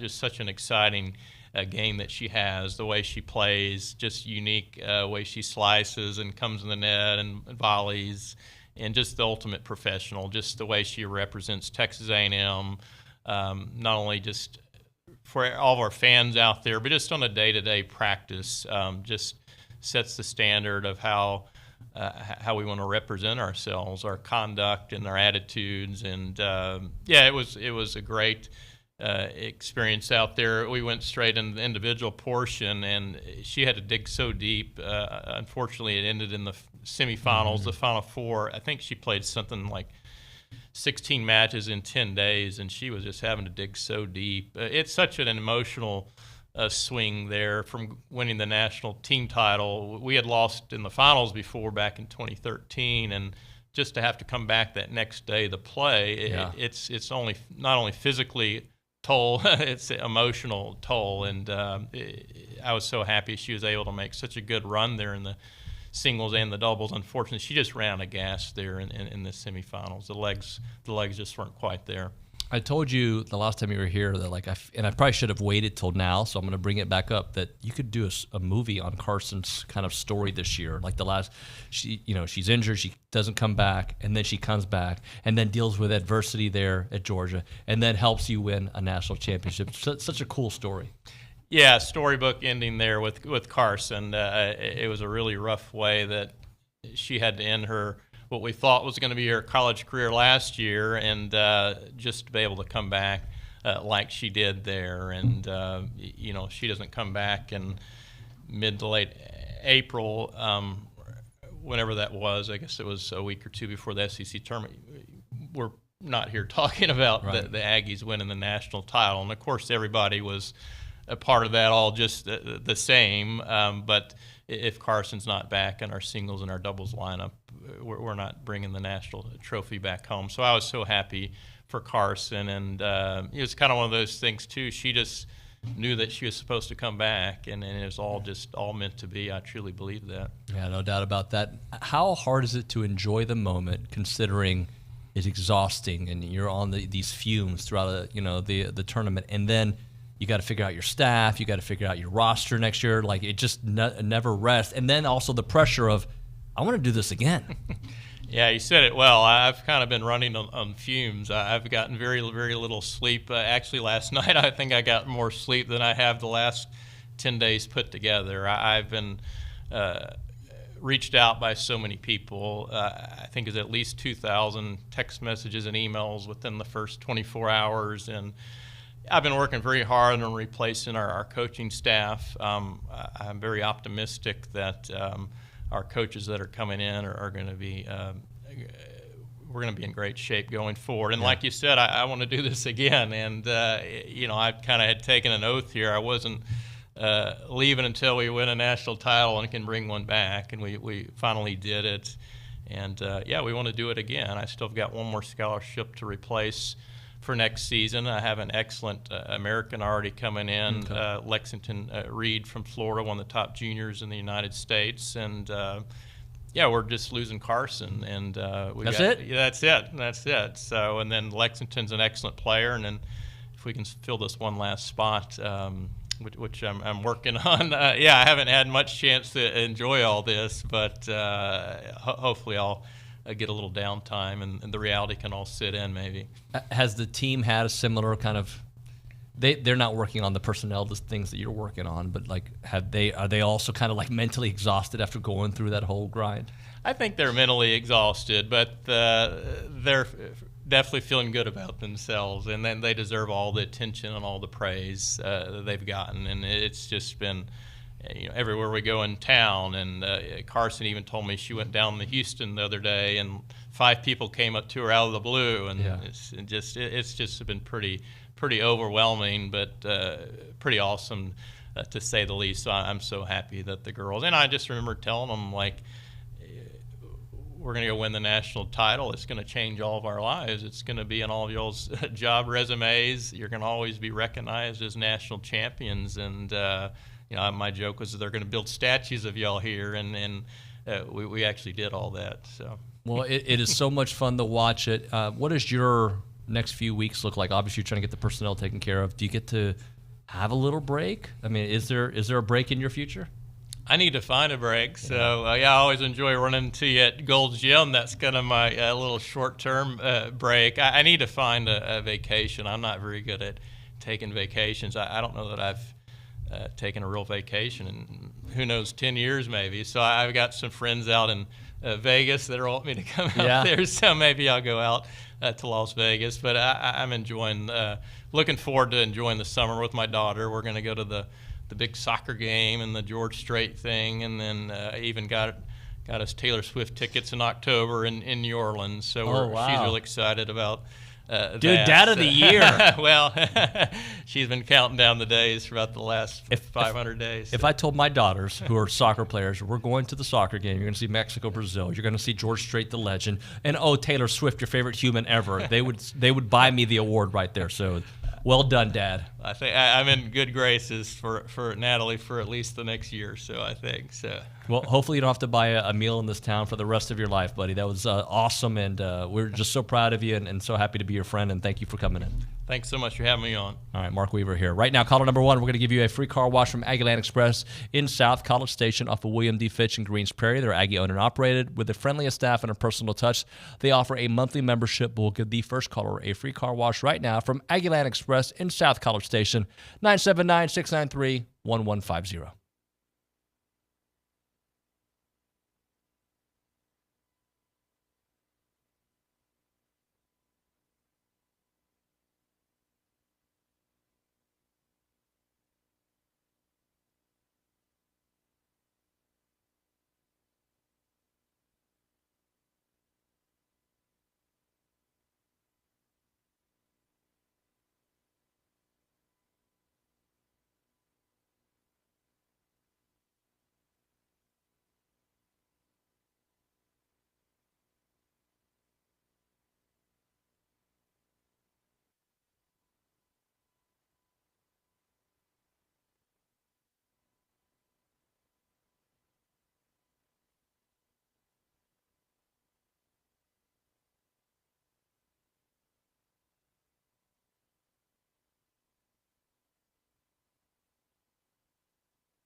Welcome back to TexAgs Radio, presented by David Gardner's Jewelers Rollo Insurance Studio. Cool conversation with Mark Weaver. I've gotten to know him a little bit over the last 3 years of being here in town. You couldn't ask for a nicer human being. He's just always polite, nice, just in a good mood. And when I saw him yesterday, I was like, it's real. And, it's interesting when you are a competitor at that level and winning at such a high level. It is hard to come off that intensity and that high, and you can kind of still sense it. Like, let's go do it again, and hopefully they're able to do it again. I did not know that 95% of the team was coming back. The young lady, I can't remember her name, coming from Florida to help replace. Not that anybody can replace Carson, but that level of player coming back in.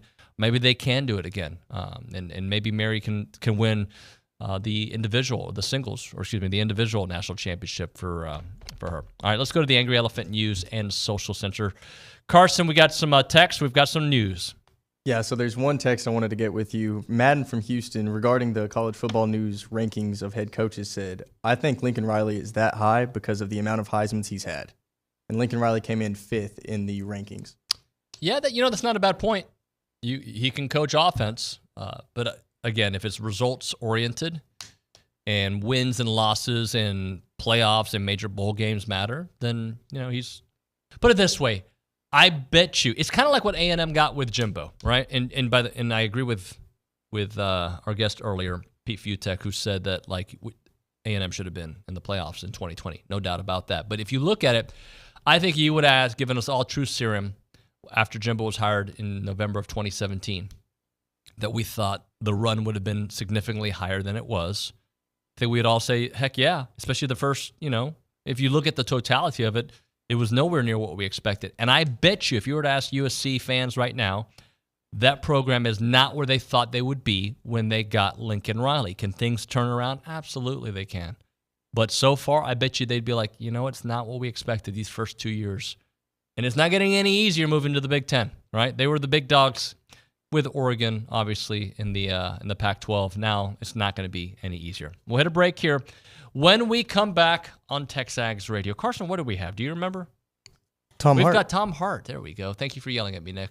Tom Hart, Charean Williams, Boomer White. That in your text messages is TexAgs Radio.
And we're back here on TexAgs Radio, presented by David Gardner's Jewelers, Rollo Insurance Studio. Let's go straight to the hotline, joined by our buddy Tom Hart here from the SEC Network and ESPN. Tom, good morning, buddy. How you been?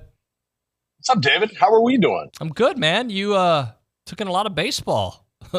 You tired? No, I'm great. I'm fired up. Getting ready for regionals. It's always a fun couple of weekends on the way to Omaha. I'll be in Oklahoma State this weekend. And they got a brand new ballpark, just a couple of years old, and good team and a good coaching staff. So I'm looking forward to getting there, and it helps that we got an SEC team there in Florida. So it'll be a lot of fun. Let's start there with Florida. We'll work our way back to A&M. Surprised they made the tournament? No, I thought they should have been in. There may have been surprise wouldn't be the right word. I guess there may be some trepidation that they could have been left out. The record's so close to 500, but what we're seeing, and this is my perspective, is that there's such a talent collection in the SEC that it is obviously the best conference by far, and there's a discussion to be had, bigger picture, college baseball, college football, there's some similarities there in terms of the talent collection going on between the Big Ten and the SEC on the football side. And the question you ask is, okay, well, just because you have the most talent, does that make you the most rewarding team or group of teams to get into the postseason when half the bids are invites? And I got to be honest, I kind of struggle with it on the football side because I feel like you've got to win your games no matter who your opponent is. But on the baseball side, for whatever reason, it just feels like a different perspective. And that the schedules are so much different. The talent collection is so much different. The game means so much more in the SEC than it does in other places. And I feel like that investment in the sport has really paid off for this league. The ACC is in the same conversation somewhat, but there are twice as many people who came to the SEC tournament than the ACC. Twice as many, 180,000 versus like 75,000. So I know that's a big picture answer.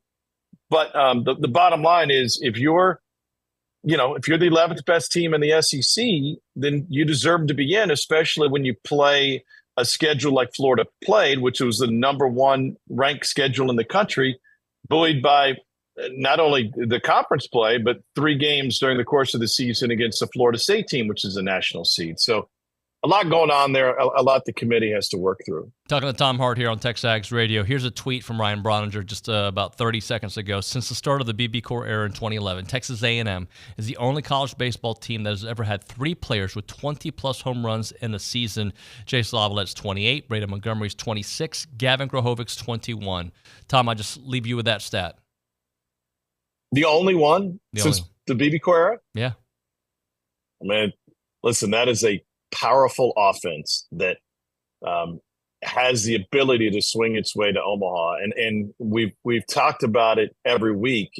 As impressive as the home runs are, you got to get on base in front of those guys, and there were times where I thought A&M has done that really well. But and I don't have the splits in front of me, but if you break down the walk rate over the last 3 weeks versus what it was over the first 90% of the season, I think that looks a little bit different. So it's one thing to tell the guys that, and it's one thing to try to get them on board, but they've got to be willing to be a little bit more patient. And I thought Montgomery was, and I thought he swung the bat well, especially in that last homestand, especially the opposite field home run. KP mentioned it when it happened. Like, those are the types of hits that usually gets a great hitter going. And when you're able to do that, then you can take off and get on a tear. I think for all of these SEC teams, the ability to face new pitching staffs and new coaching staffs who don't know you as well is going to be a huge benefit. There's a lot of tape out there. There's a lot of video. There's more statistical analysis available than ever before. But in baseball especially, it just kind of feels like, okay, hold on, I got to see what this guy is. We got to pitch to him once or twice before we really believe what the numbers are. And then we're fully into the scouting report. So I think that'll be a good sign for A&M. Talking to Tom Hart here on TexAgs Radio. Tom, how much of that do you think was the fact that A&M took on a red-hot LSU team? I'm talking about the last month of the season.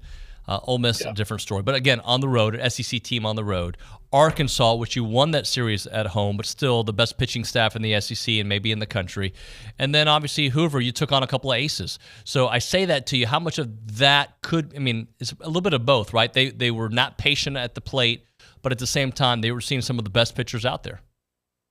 I thought the impatience in the LSU series was kind of the first time I saw it. But and we know how good LSU really is. That was a team that I believe LSU underperformed over the course of the season. And that A&M series was kind of like they hit the wake-up call. They'd been snoozing through a good chunk of the season. And we saw how good they were in Hoover, making it all the way to the championship game as the 11 seed. And then Hagen Smith is going to do that. A&M fans got on me because I had so many nice things to say about Hagen Smith. He's the best pitcher in the country. Like he's that good. And it's a year where in the SEC, it's not uncommon to have, for half the teams to have a true number one first round guy. And it feels like this year, Friday night guys are still aces. They're just not head and shoulders above the rest of the competition like they have been. So Hagen Smith stands out even more. So yeah, I think 100% you're right. And I think it's a good time. It's not a bad thing to leave Hoover early. And you guys have probably talked about that. Like, it's okay. Get back, rest, recuperate, refocus. The crowds are going to be awesome this weekend, especially with Texas being in the building. I think the crowds will probably be good for every single session as long as, Texas hangs around, and then they'll be amazing for the A&M games. So that is real energy that they can feed off of. And maybe for the second week in a row in the Super. I've forgotten. I don't have the bracket in front of me. What regional does A&M match up with? Santa Barbara. Oh, yeah. And that's a really good – listen, here's the thing with UCSB. Andrew Checkins is an amazing coach. He should have been at a power institution by now. If it was any other locale besides Santa Barbara, he would have left there. But who wants to leave Santa Barbara? The guy rides his bike to work every day, and the ballpark is like 3 blocks from the ocean. It's amazing. That's a very good team that played in a good conference, but they haven't faced an environment like if chalk holds. We can talk about it next week. But they haven't faced an environment like what they'll see at A&M. And that is a huge advantage for the SEC teams who get a chance to host. Two-thirds of the hosts advanced from regional round. Last year, it wasn't as good. There was a lot more upsets in the regional round, especially from 4 seeds. And so it's unpredictable. There are no guarantees, but being at home is a major advantage. Tom, let's kind of go back to the advantage of maybe leaving Hoover early. In your experience, they're covering the SEC. And Tennessee obviously has had a fantastic season. They end up winning the SEC, but it doesn't always bode well for the team to win it, right? So just in your experience, what have you seen from teams with long stays and short stays? Well, it all depends on where you are as a team, and every team is different. And let's use Tennessee as an example. They had a couple of guys that they needed to see throw. A.J. Russell was their opening day starter and has missed most of the season, and they were trying to get him back in the mix, and they've had a hard time getting him on the mound over the last 3 weeks when they really wanted to start doing it. Now they got him on the mound, and they got him on the mound multiple times during the SEC tournament, and he got a chance to start the championship game and stuck around for the 1 inning that he wanted to work, and threw in front of 15,000 against a great team. And now they know how much they can trust him and have a better sense of kind of where he fits in the fold. They also have guys who have rubber arms. Kirby Cannell has more appearances than anybody else in college baseball, so they know they can go to him on a regular basis. So it's not especially taxing for Tennessee as an example. And LSU had to get there. Like they had to find some momentum to prove that they, can make some noise, and they improved their seed from a 3 to a 2, which is a massive advantage, especially if there's some upsets and they get a chance to be home. But every team is different. Some of Dave Van Horn's best Arkansas teams who played for championships, who ended the season in Omaha, they were 2 and done. Ray Tanner won back-to-back World Series in Omaha. And I think as a total, South Carolina has 3 total SEC tournament championships, maybe only 2. He was around for a long time. He knew what he wanted and didn't want. He didn't want to stick around Hoover long. It didn't mean much because he was trying to win a national championship. So you can also use it to your advantage if that's where you end up. You tell your team, we needed this. When you lose, you tell the team, hey, this is perfect. We needed this too. So it really varies on the team. And I think for a squad like A&M, they know exactly who they are. They know what their strengths are. They know what their weaknesses are. Nobody that they're really trying to get on the field that hasn't been on the field, that's a consistent lineup. That's the advantage is get back and put your feet up and get ready for a big Friday. Talking to Tom Hart here on TexAgs Radio. Tom, does it seem that Tony Vitello has kind of mellowed out a tad bit? Like he seemed, even when he gets fired up, it's not the same version that we saw a couple years ago. Yeah, he's still hyper competitive, but I think now he's mature enough to be able to balance what the repercussions would be. I mean, quite honestly, we saw it from Jay Johnson. The SEC rule, by the way, is if a manager is ejected, head coach is ejected for a second time, that carries with it a 1-game suspension for, quote, the next scheduled game. So if this were the regular season, Jay Johnson would not have been able to coach in Sunday's championship game because that was not a regularly scheduled game. It didn't apply. I still don't know if that means he'll be suspended first game of next season. Really not my concern. But Jay admitted to me on Sunday, he said, man, I tried so hard. I knew what was on the line and the line that I was walking. I couldn't stop. I was so mad at the way they applied the rule that I crossed the line. And I think what you're talking about with Tony is he may still cross the line. He's just smart enough not to do it in a way that's really going to hurt him or his team. But that is, his coaching staff is very emotional. His players seem to kind of have the same personality that they did a few years ago when they were number one in the country. They're not as brash. They don't talk as much trash. The celebration has been toned down because it's limited to the dugout. But all that's good. It's fine. And quite frankly, I think it's good for the popularity of the sport of baseball.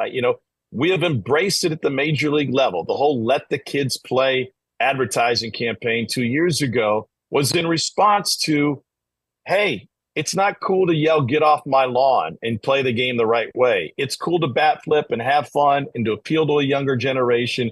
And that's good for the health of the game, even though, sometimes people take it too far. And I think college baseball has done a poor job of embracing that based on the rules that they put in place after that Tennessee team. But teams like that, in the end, drive more interest and interest in younger fans. And that's what you got to have for a game that is really popular where we are, but needs to continue to grow in other outposts. Talking to Tom Hart. Tom, you alluded to LSU earlier. What are they doing different? Like, why has it clicked? What has clicked? Well, a couple things. The bullpen has gotten a lot more consistent and more reliable. Christian Little left the game with an injury on Sunday, so I'm not exactly sure where he stands going into the regional. I didn't see nothing came out on it yesterday, but he's a good example. He's a guy who throws 97, 98 whenever he wants to. But that four-seam fastball can ride out of the zone a lot, and he doesn't throw it in the strike zone. So they convinced him, hey, listen, 97 and 98 might be sexy, but that cutter that you throw, 88 to 91, that's in the zone, and that gets people out, and convinced him to live in the zone more often, and they got more reliability from him.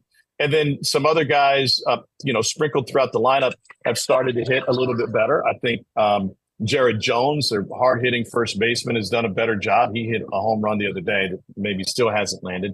And their freshmen have been immensely better, especially Stephen Milam, who was consistent throughout the year. But they're just what they're getting is the typical improvement from freshmen that you hope that you see, that they are better at the end of May than they were in March and April, and the guys that you recruited for a reason and are allowed to grow within the sport of college baseball, which we kind of rush through, right? But it's because it's such small sample size, it's a typical growth period, and the freshmen have played really well.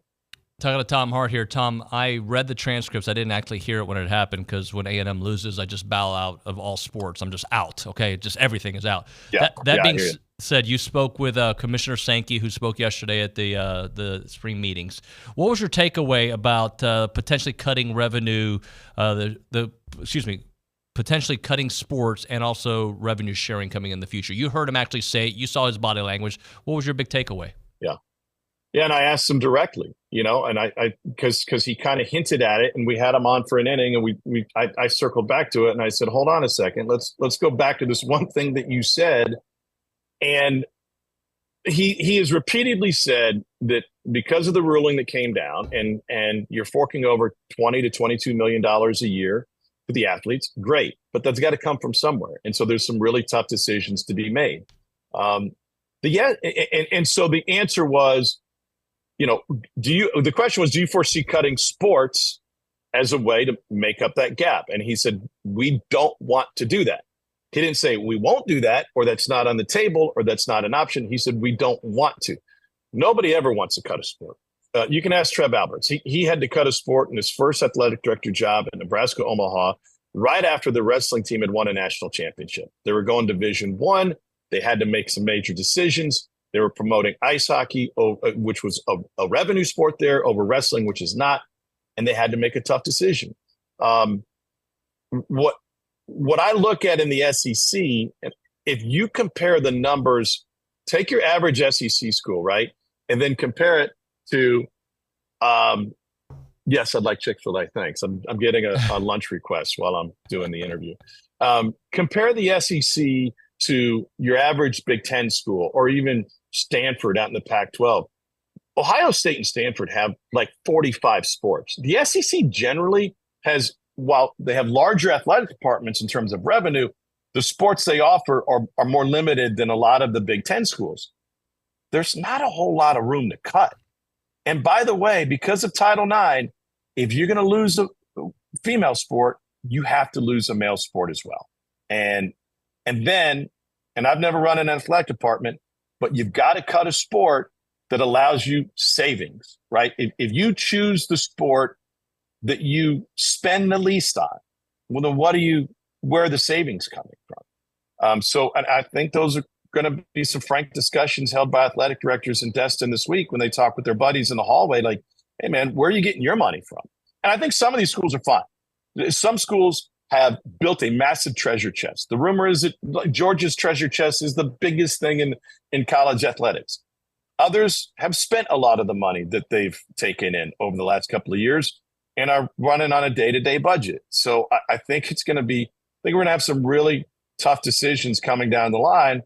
And while Greg Sankey talks about this is the best time ever to be a student athlete, that is 100% accurate for those whose sports are protected. For those whose sports are, and there are no guarantees, but we know the ones that are revenue generating that they're not going to leave without. For the others, it's not a great time. And if I were a coach or an athlete, I'd be nervous about that.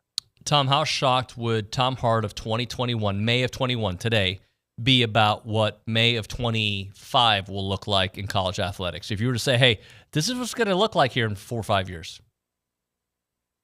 I'd be blown away. I mean, starting with the movement from the Pac-12 schools, and that the Pac-12 is no longer. I think about it in terms of the strength of the sport of baseball, which we're ramping up right now to crown a national champion in the next month.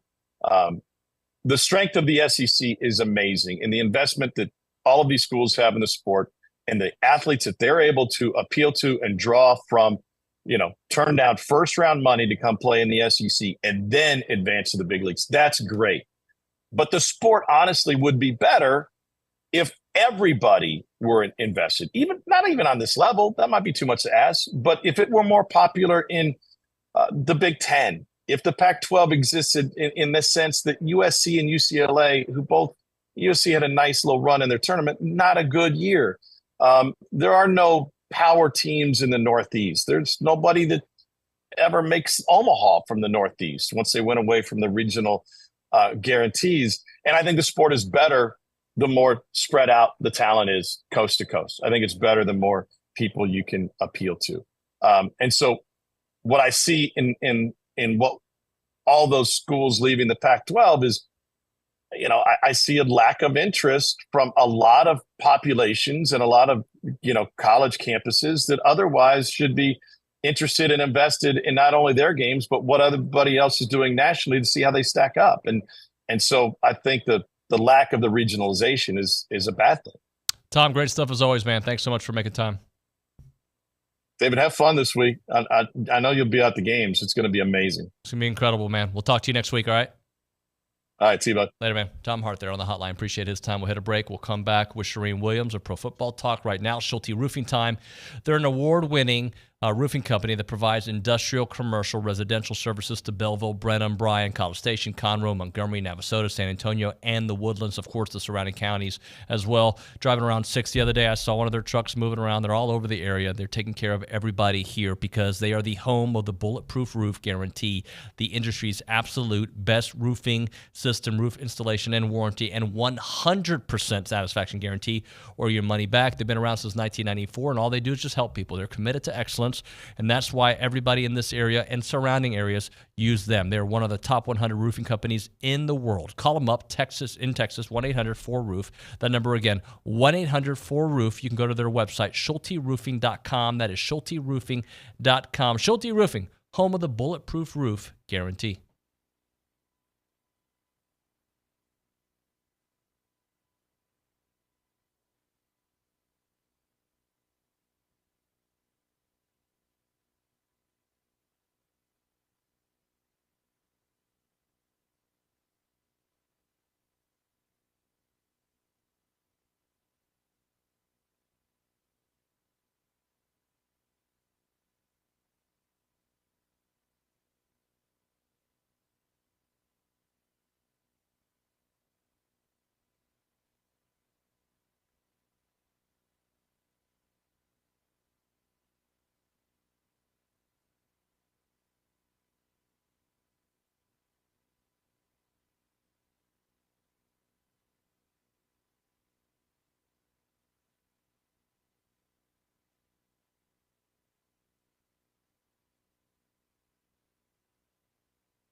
All right, it's just real quick music trivia because I find it interesting. Keep the song playing for those on the zone.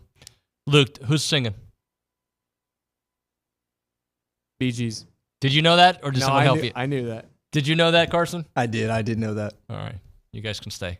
It's TexAgs Radio presented by David Gardner's Jewelers, Rollo Insurance Studio. Let's go to the hotline. Charean Williams, one of the best out there, an Aggie Hall of Famer, Pro Football Talk. Charean, good morning. How are you? I am fantastic. How are we doing there? We're doing great. We're doing awesome. What'd you think about the A&M Regional? Softball we're talking about? We can do both. Baseball. I guess we're talking about baseball. Let's do both. Let's start with softball. Yeah, let's start with softball. I'm just so proud of the way they played.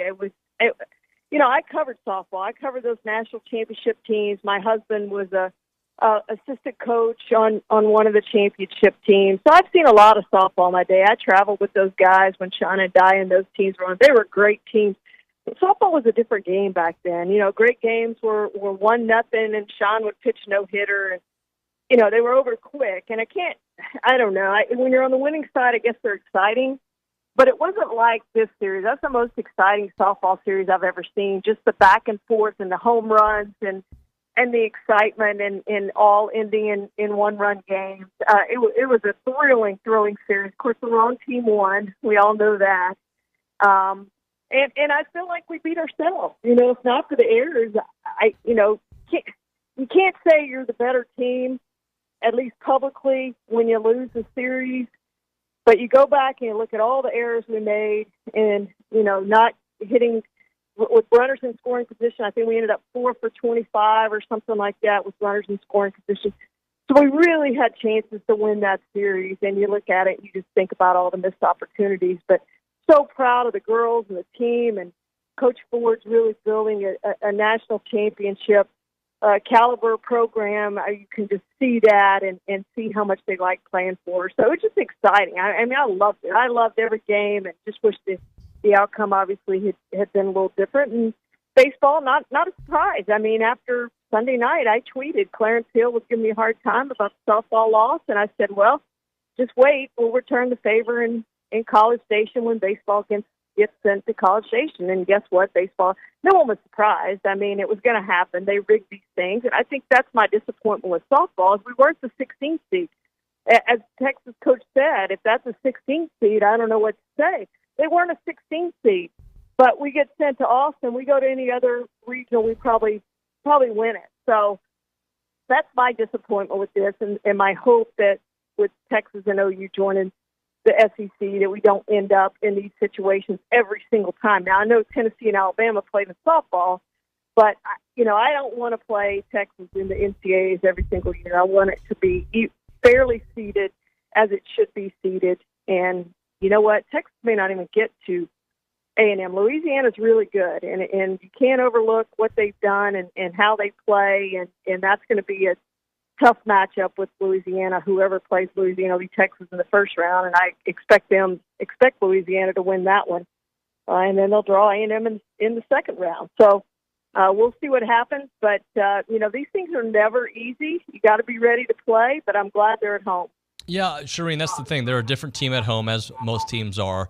I didn't love the regional because I look at Texas, even though they are a 3 seed, if you will, I looked at them as a potential 2 seed. Just in my mind, that's how I see them, even if the reality hasn't been there for most of this season. But that being said, if A&M does what we expect them to do, which is mash at Bluebell, right? If they're able to do that and get through this series, look, I'm not predicting a victory over this series or this regional or the super regional, but I like the pairing with the Santa Barbara regional.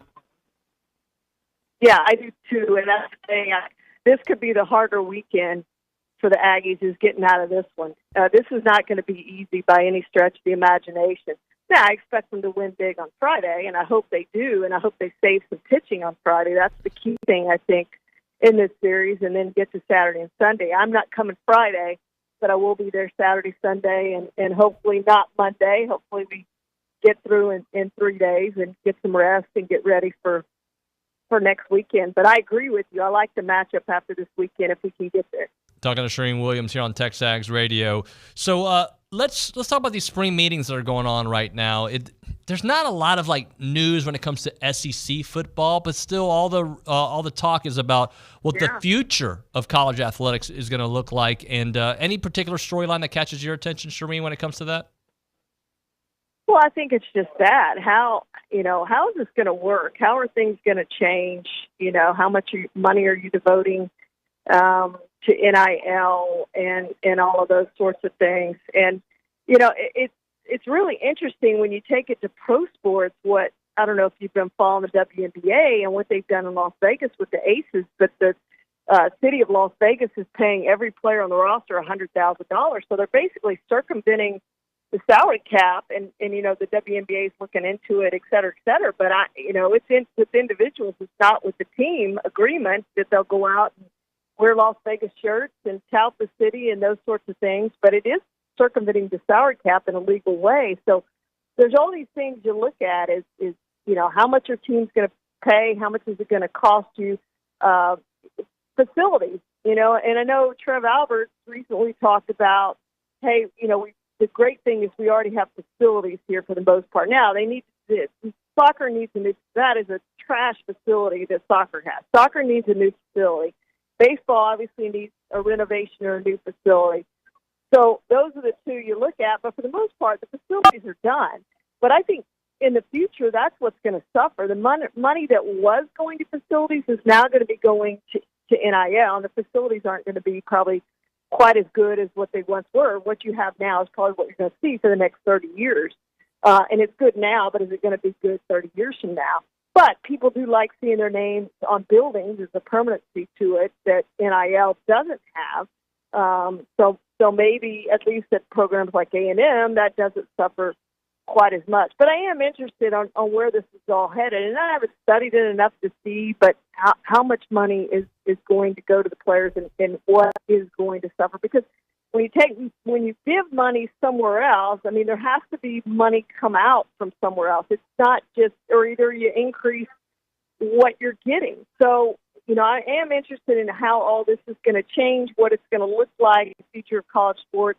It has changed, it is changing, and it will change even more than what it has right now. And I don't know if anybody truly knows what it's going to look like in the end. Charean, give us an update on DeMarvion Overshone. I know you wrote recently that he expects to have an impact after his ACL injury. Yeah, I think he is. I think they really missed him last year. That's the one area I really think the Cowboys improved in this offseason or going into next year with his return. Not that they did anything there, but his return, third-round pick last year out of Texas, and then the signing of Eric Kendricks, I think they're improved at the linebacker position. It's the one position I feel like they've gotten better this offseason. The rest, Leighton Vander Esch retired, but I just think they're better at the linebacker position. The other positions, they've either stayed the same or gotten worse, and that's not a good thing for a football team. But linebackers, I think they're going to be better, and that could help Mike Zimmer's defense be better overall than what they were last year. They really struggled against that. The Kyle Shanahan offenses of Packers and those types of offense, they really struggled under Dan Quinn, and I think they'll be better at doing that this year against those particular teams. And I think they'll be better overall defensively this year. And I think Overshone will be a reason why they're better on defense, because I really think he can make an impact. And he's gotten a lot heavier, 13 to 14 pounds of muscle mass, was listed at 220 last year. So a much bigger linebacker there who can cover sideline to sideline. So, yeah, I think the defense is going to be better. Will the offense stay the same or be better? I don't know. Charean, great work. Thanks so much for making time. Thank you, David. See ya. Charean Williams, Pro Football Talk here on TexAgs Radio. We'll hit a break. We'll come back with Boomer. Yeah, the last 2 hours have been stacked with guests. We'll talk to Boomer White. Right now, a moment for Caldwell Country Chevrolet, Highway 21 in Caldwell, online, CaldwellCountryChevrolet.com. They have great deals on their website that change every month, right? If you've purchased a vehicle there from Caldwell Country Chevrolet, you know exactly what I'm talking about. They're going to help you before the purchase, after the purchase, during the purchase. It's just a place that just keeps on helping out there. And when you're looking for a vehicle, you should start your search online there and find, see what they have, right? Get a feel for what's on the lot. And then when you go on the lot, test drive it, talk to the folks out there, see what your trade-in value. I believe you're going to come away saying, wow, that's the best trade-in value we can get. This is a great value on this vehicle right here. Look at the customer service we're going to get after we purchase a vehicle here. That means complimentary pickup and delivery for all of their service customers here. It is the place to go when you're looking for a vehicle in the Brazos Valley. 15-minute drive, the edge of Bryan to the beginnings of Caldwell. A short conversation away, but you'll see the difference when you step on the lot and do business with the great people there at Caldwell Country Chevrolet. They're on Highway 21 in Caldwell and online, CaldwellCountryChevrolet.com.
All week long, baseball talk, baby. Hopefully all the way to June 23rd or whatever day the College World Series is supposed to end. It's TexAgs Radio, presented by David Gardner's Jewelers Rollo Insurance Studio. Let's go to the hotline. Boomer White's joining us to talk about the regional and much, much more. Boomer, good morning, buddy. How are you? I'm great. How are you, David? How was Memorial Day? Good, man. It was good. I worked, but it was good. So yesterday we found out the regional. So before I get all your thoughts on the entire regional, was there ever any doubt that Texas was coming here? No, not really. Seems like it's always Texas, TCU coming here. We're going there, and just seemed to align with how they finished, how TCU was going to get in. I wasn't sure if they were going to be making the tournament, and they didn't. But I figured one of those two teams always end up here. So no surprise, but should bring some fireworks. Should. Overall, I think it's not an easy regional by any stretch, with Texas as the 3, Louisiana obviously the 2 seed there. Grambling State will be the first game that A&M opens up with. What did you think about the pairings? I didn't think it was. It's not an easy regional by any means. I don't feel like really any of these are. I think that there are probably a few tougher ones out there. Anyone drawing Florida, LSU coming to their regionals, going to have a tough go at it. But that Louisiana can always swing it, and boy, do they get up for big games. They always give LSU fit this year.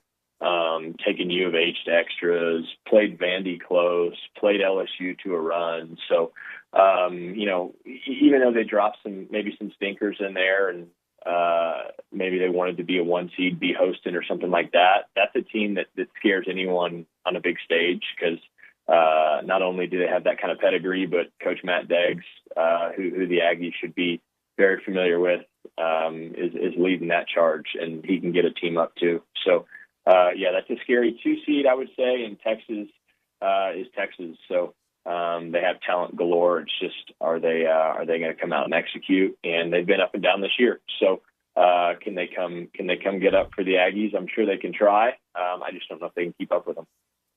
We're talking to Boomer White here on TexAgs Radio. Let's talk a little bit about the time off. So they didn't have a great run at Hoover. Well, they have competitive games, obviously, but they didn't have the run that I think we wanted, but maybe what we needed. How important was time off for a team that's been grinding and has had some injuries, some knickknacks here and there, to get time to refocus?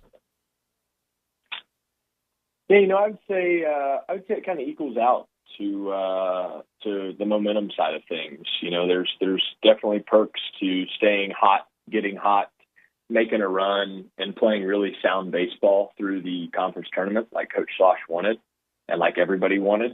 At the same time, there's something to be said about a reset, physically and mentally, maybe forgetting some of the past, kind of putting that behind you, of some poor performances, and just getting ready to host.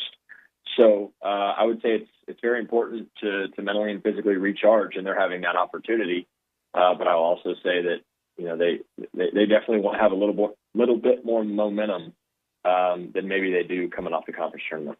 To you, anything in particular that stands out as, I need to see better of this or that? Is it maybe patience at the plate? Yeah, that's it.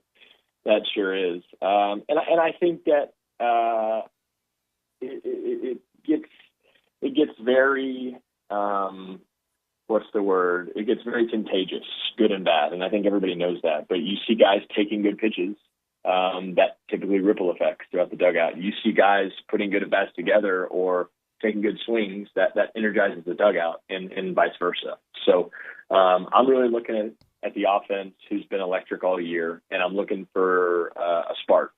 And the Bluebell crowd always does provide that. They did that against Arkansas. So I think that gives us a lot of confidence, knowing that the Aggies are going to be at home. But I think that you want to see your top 4 or 5 guys who are all studs and a lot of big leaguers put together good at bats. Then I think you'll see that ripple effect happen throughout the dugout, and you'll see the offense kind of show back up where we saw them most of the year. Boomer, let's go back to your career. How did the conference tournament affect maybe not only you, but your team overall? Short run, long run, how did that kind of translate to the actual tournament? I don't think it translated a ton. I don't. I think you kind of put that conference tournament in its own little pocket of the season. For some people, they got to go win it to make the NCAA tournament.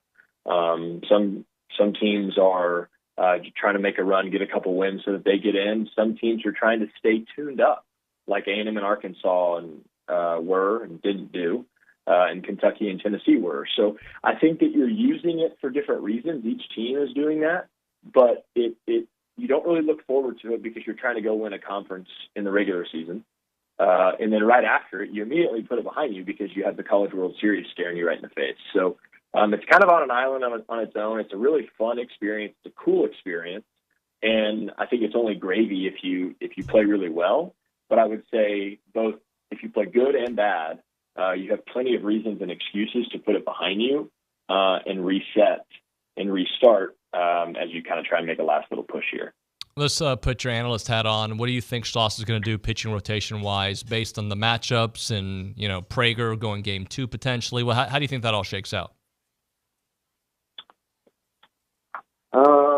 Man, I may not be the best guy to ask about this, but I believe Coach Schloss has a history of not throwing his number one guy in these first games, maybe even as far down the road as Omaha. If he thinks, he has a good matchup opportunity to go with a 2 or a 3 and steal a first win and then be ready to roll for game 2, that's kind of how he likes to do it. So I see Prager going game 2. I don't know. I could see anyone going game 1. I could even see like a Sadeo, depending on the matchups with Grambling or maybe just Jones or Lampkin. But I think you have to get game 1. There's no excuse. You do everything you can to win game 1, but you can still do everything you can do to win and still not throw your ace because you expect to win game 1. You're significantly more talented than the 4 seed. So you just go play your game and you win there. Then you throw your ace. And then once you win those first 2 games, then you're in obviously significantly better position than every other team to go outlast them to win a regional. Boomer, 2-part question. How important is it that, A&M has had all these tune-ups? You play in the SEC. 11 SEC teams make the NCAA tournament, so you've been against the best in the entire country, and yet you're not going to face one SEC team until you make it to Omaha, hopefully. Oh, boy. Yeah, I think it'll be refreshing maybe to see some other teams and hopefully significantly less talented teams as that gauntlet, was in our way all season. So I think that the guys will answer well to that. And I don't know if I would look at these as tune-up games because like the NCAA tournament in basketball and in bowl games in football, like all these teams can really get up for big games, even if their records, don't show it throughout the season. I think you're obviously going to get everyone's best shot, but I think that it's not going to feel like a big drop-off in talent because of how significant the moment is. So, they have to just take the experience that they have and they've had all year versus that SEC talent and bring it to these guys. And then ideally, if we get playing good baseball, I don't see any reason why they won't be in Omaha. And then they'll be facing some of their in-conference foes multiple times would be my guess in Omaha. Boomer, how important is it for the bottom third of the lineup to get back on track? Because I think we all expect the top third to do what they normally do throughout a season.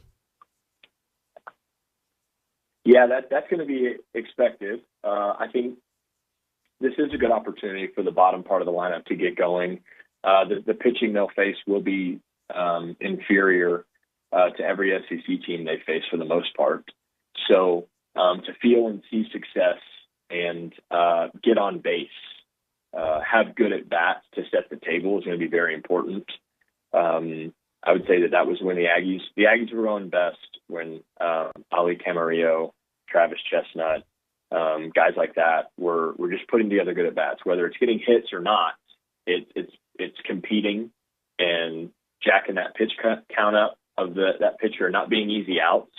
All of that is going to be very important because there's 5 or 6 bats in there that can do damage at any time, and the rest, they got to carry their weight as well. I think it's very important. And would you be surprised for A&M not to get out of this regional, regardless of how tough it is? They're so good at home, 35-3. You expect that to continue? Yeah, you have to expect it. I would be very surprised. I would. I mean, you've seen the Aggies slip up a little bit as of late, so it wouldn't be something that we haven't seen and would totally catch us off guard. But you haven't really seen them slip up at home, and you haven't seen them slip up, when the moment gets really big.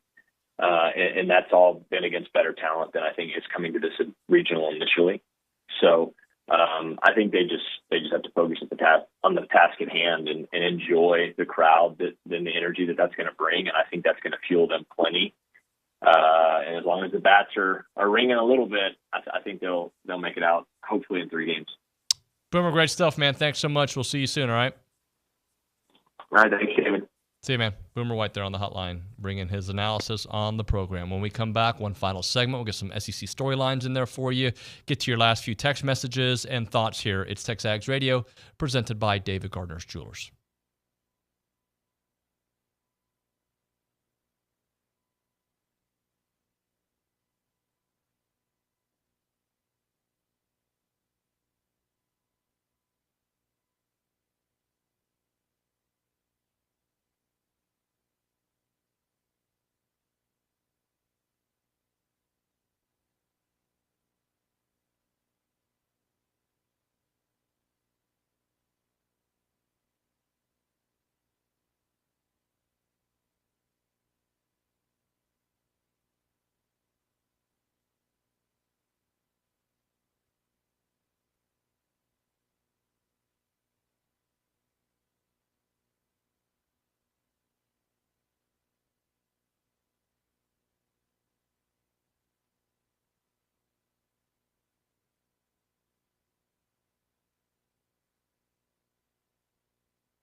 Time to end the day with Double Dave's. Caller number 12, 979-693-1150. We're going to hook you up with your choice of a dozen pepperoni rolls, one large topping pizza from Double Dave's, or a one large topping from Double Dave's. Serving Aggieland since 1984 with your favorite pizza or world-famous pepperoni rolls. They have reliable in-house delivery, bringing piping hot goodness straight to your door.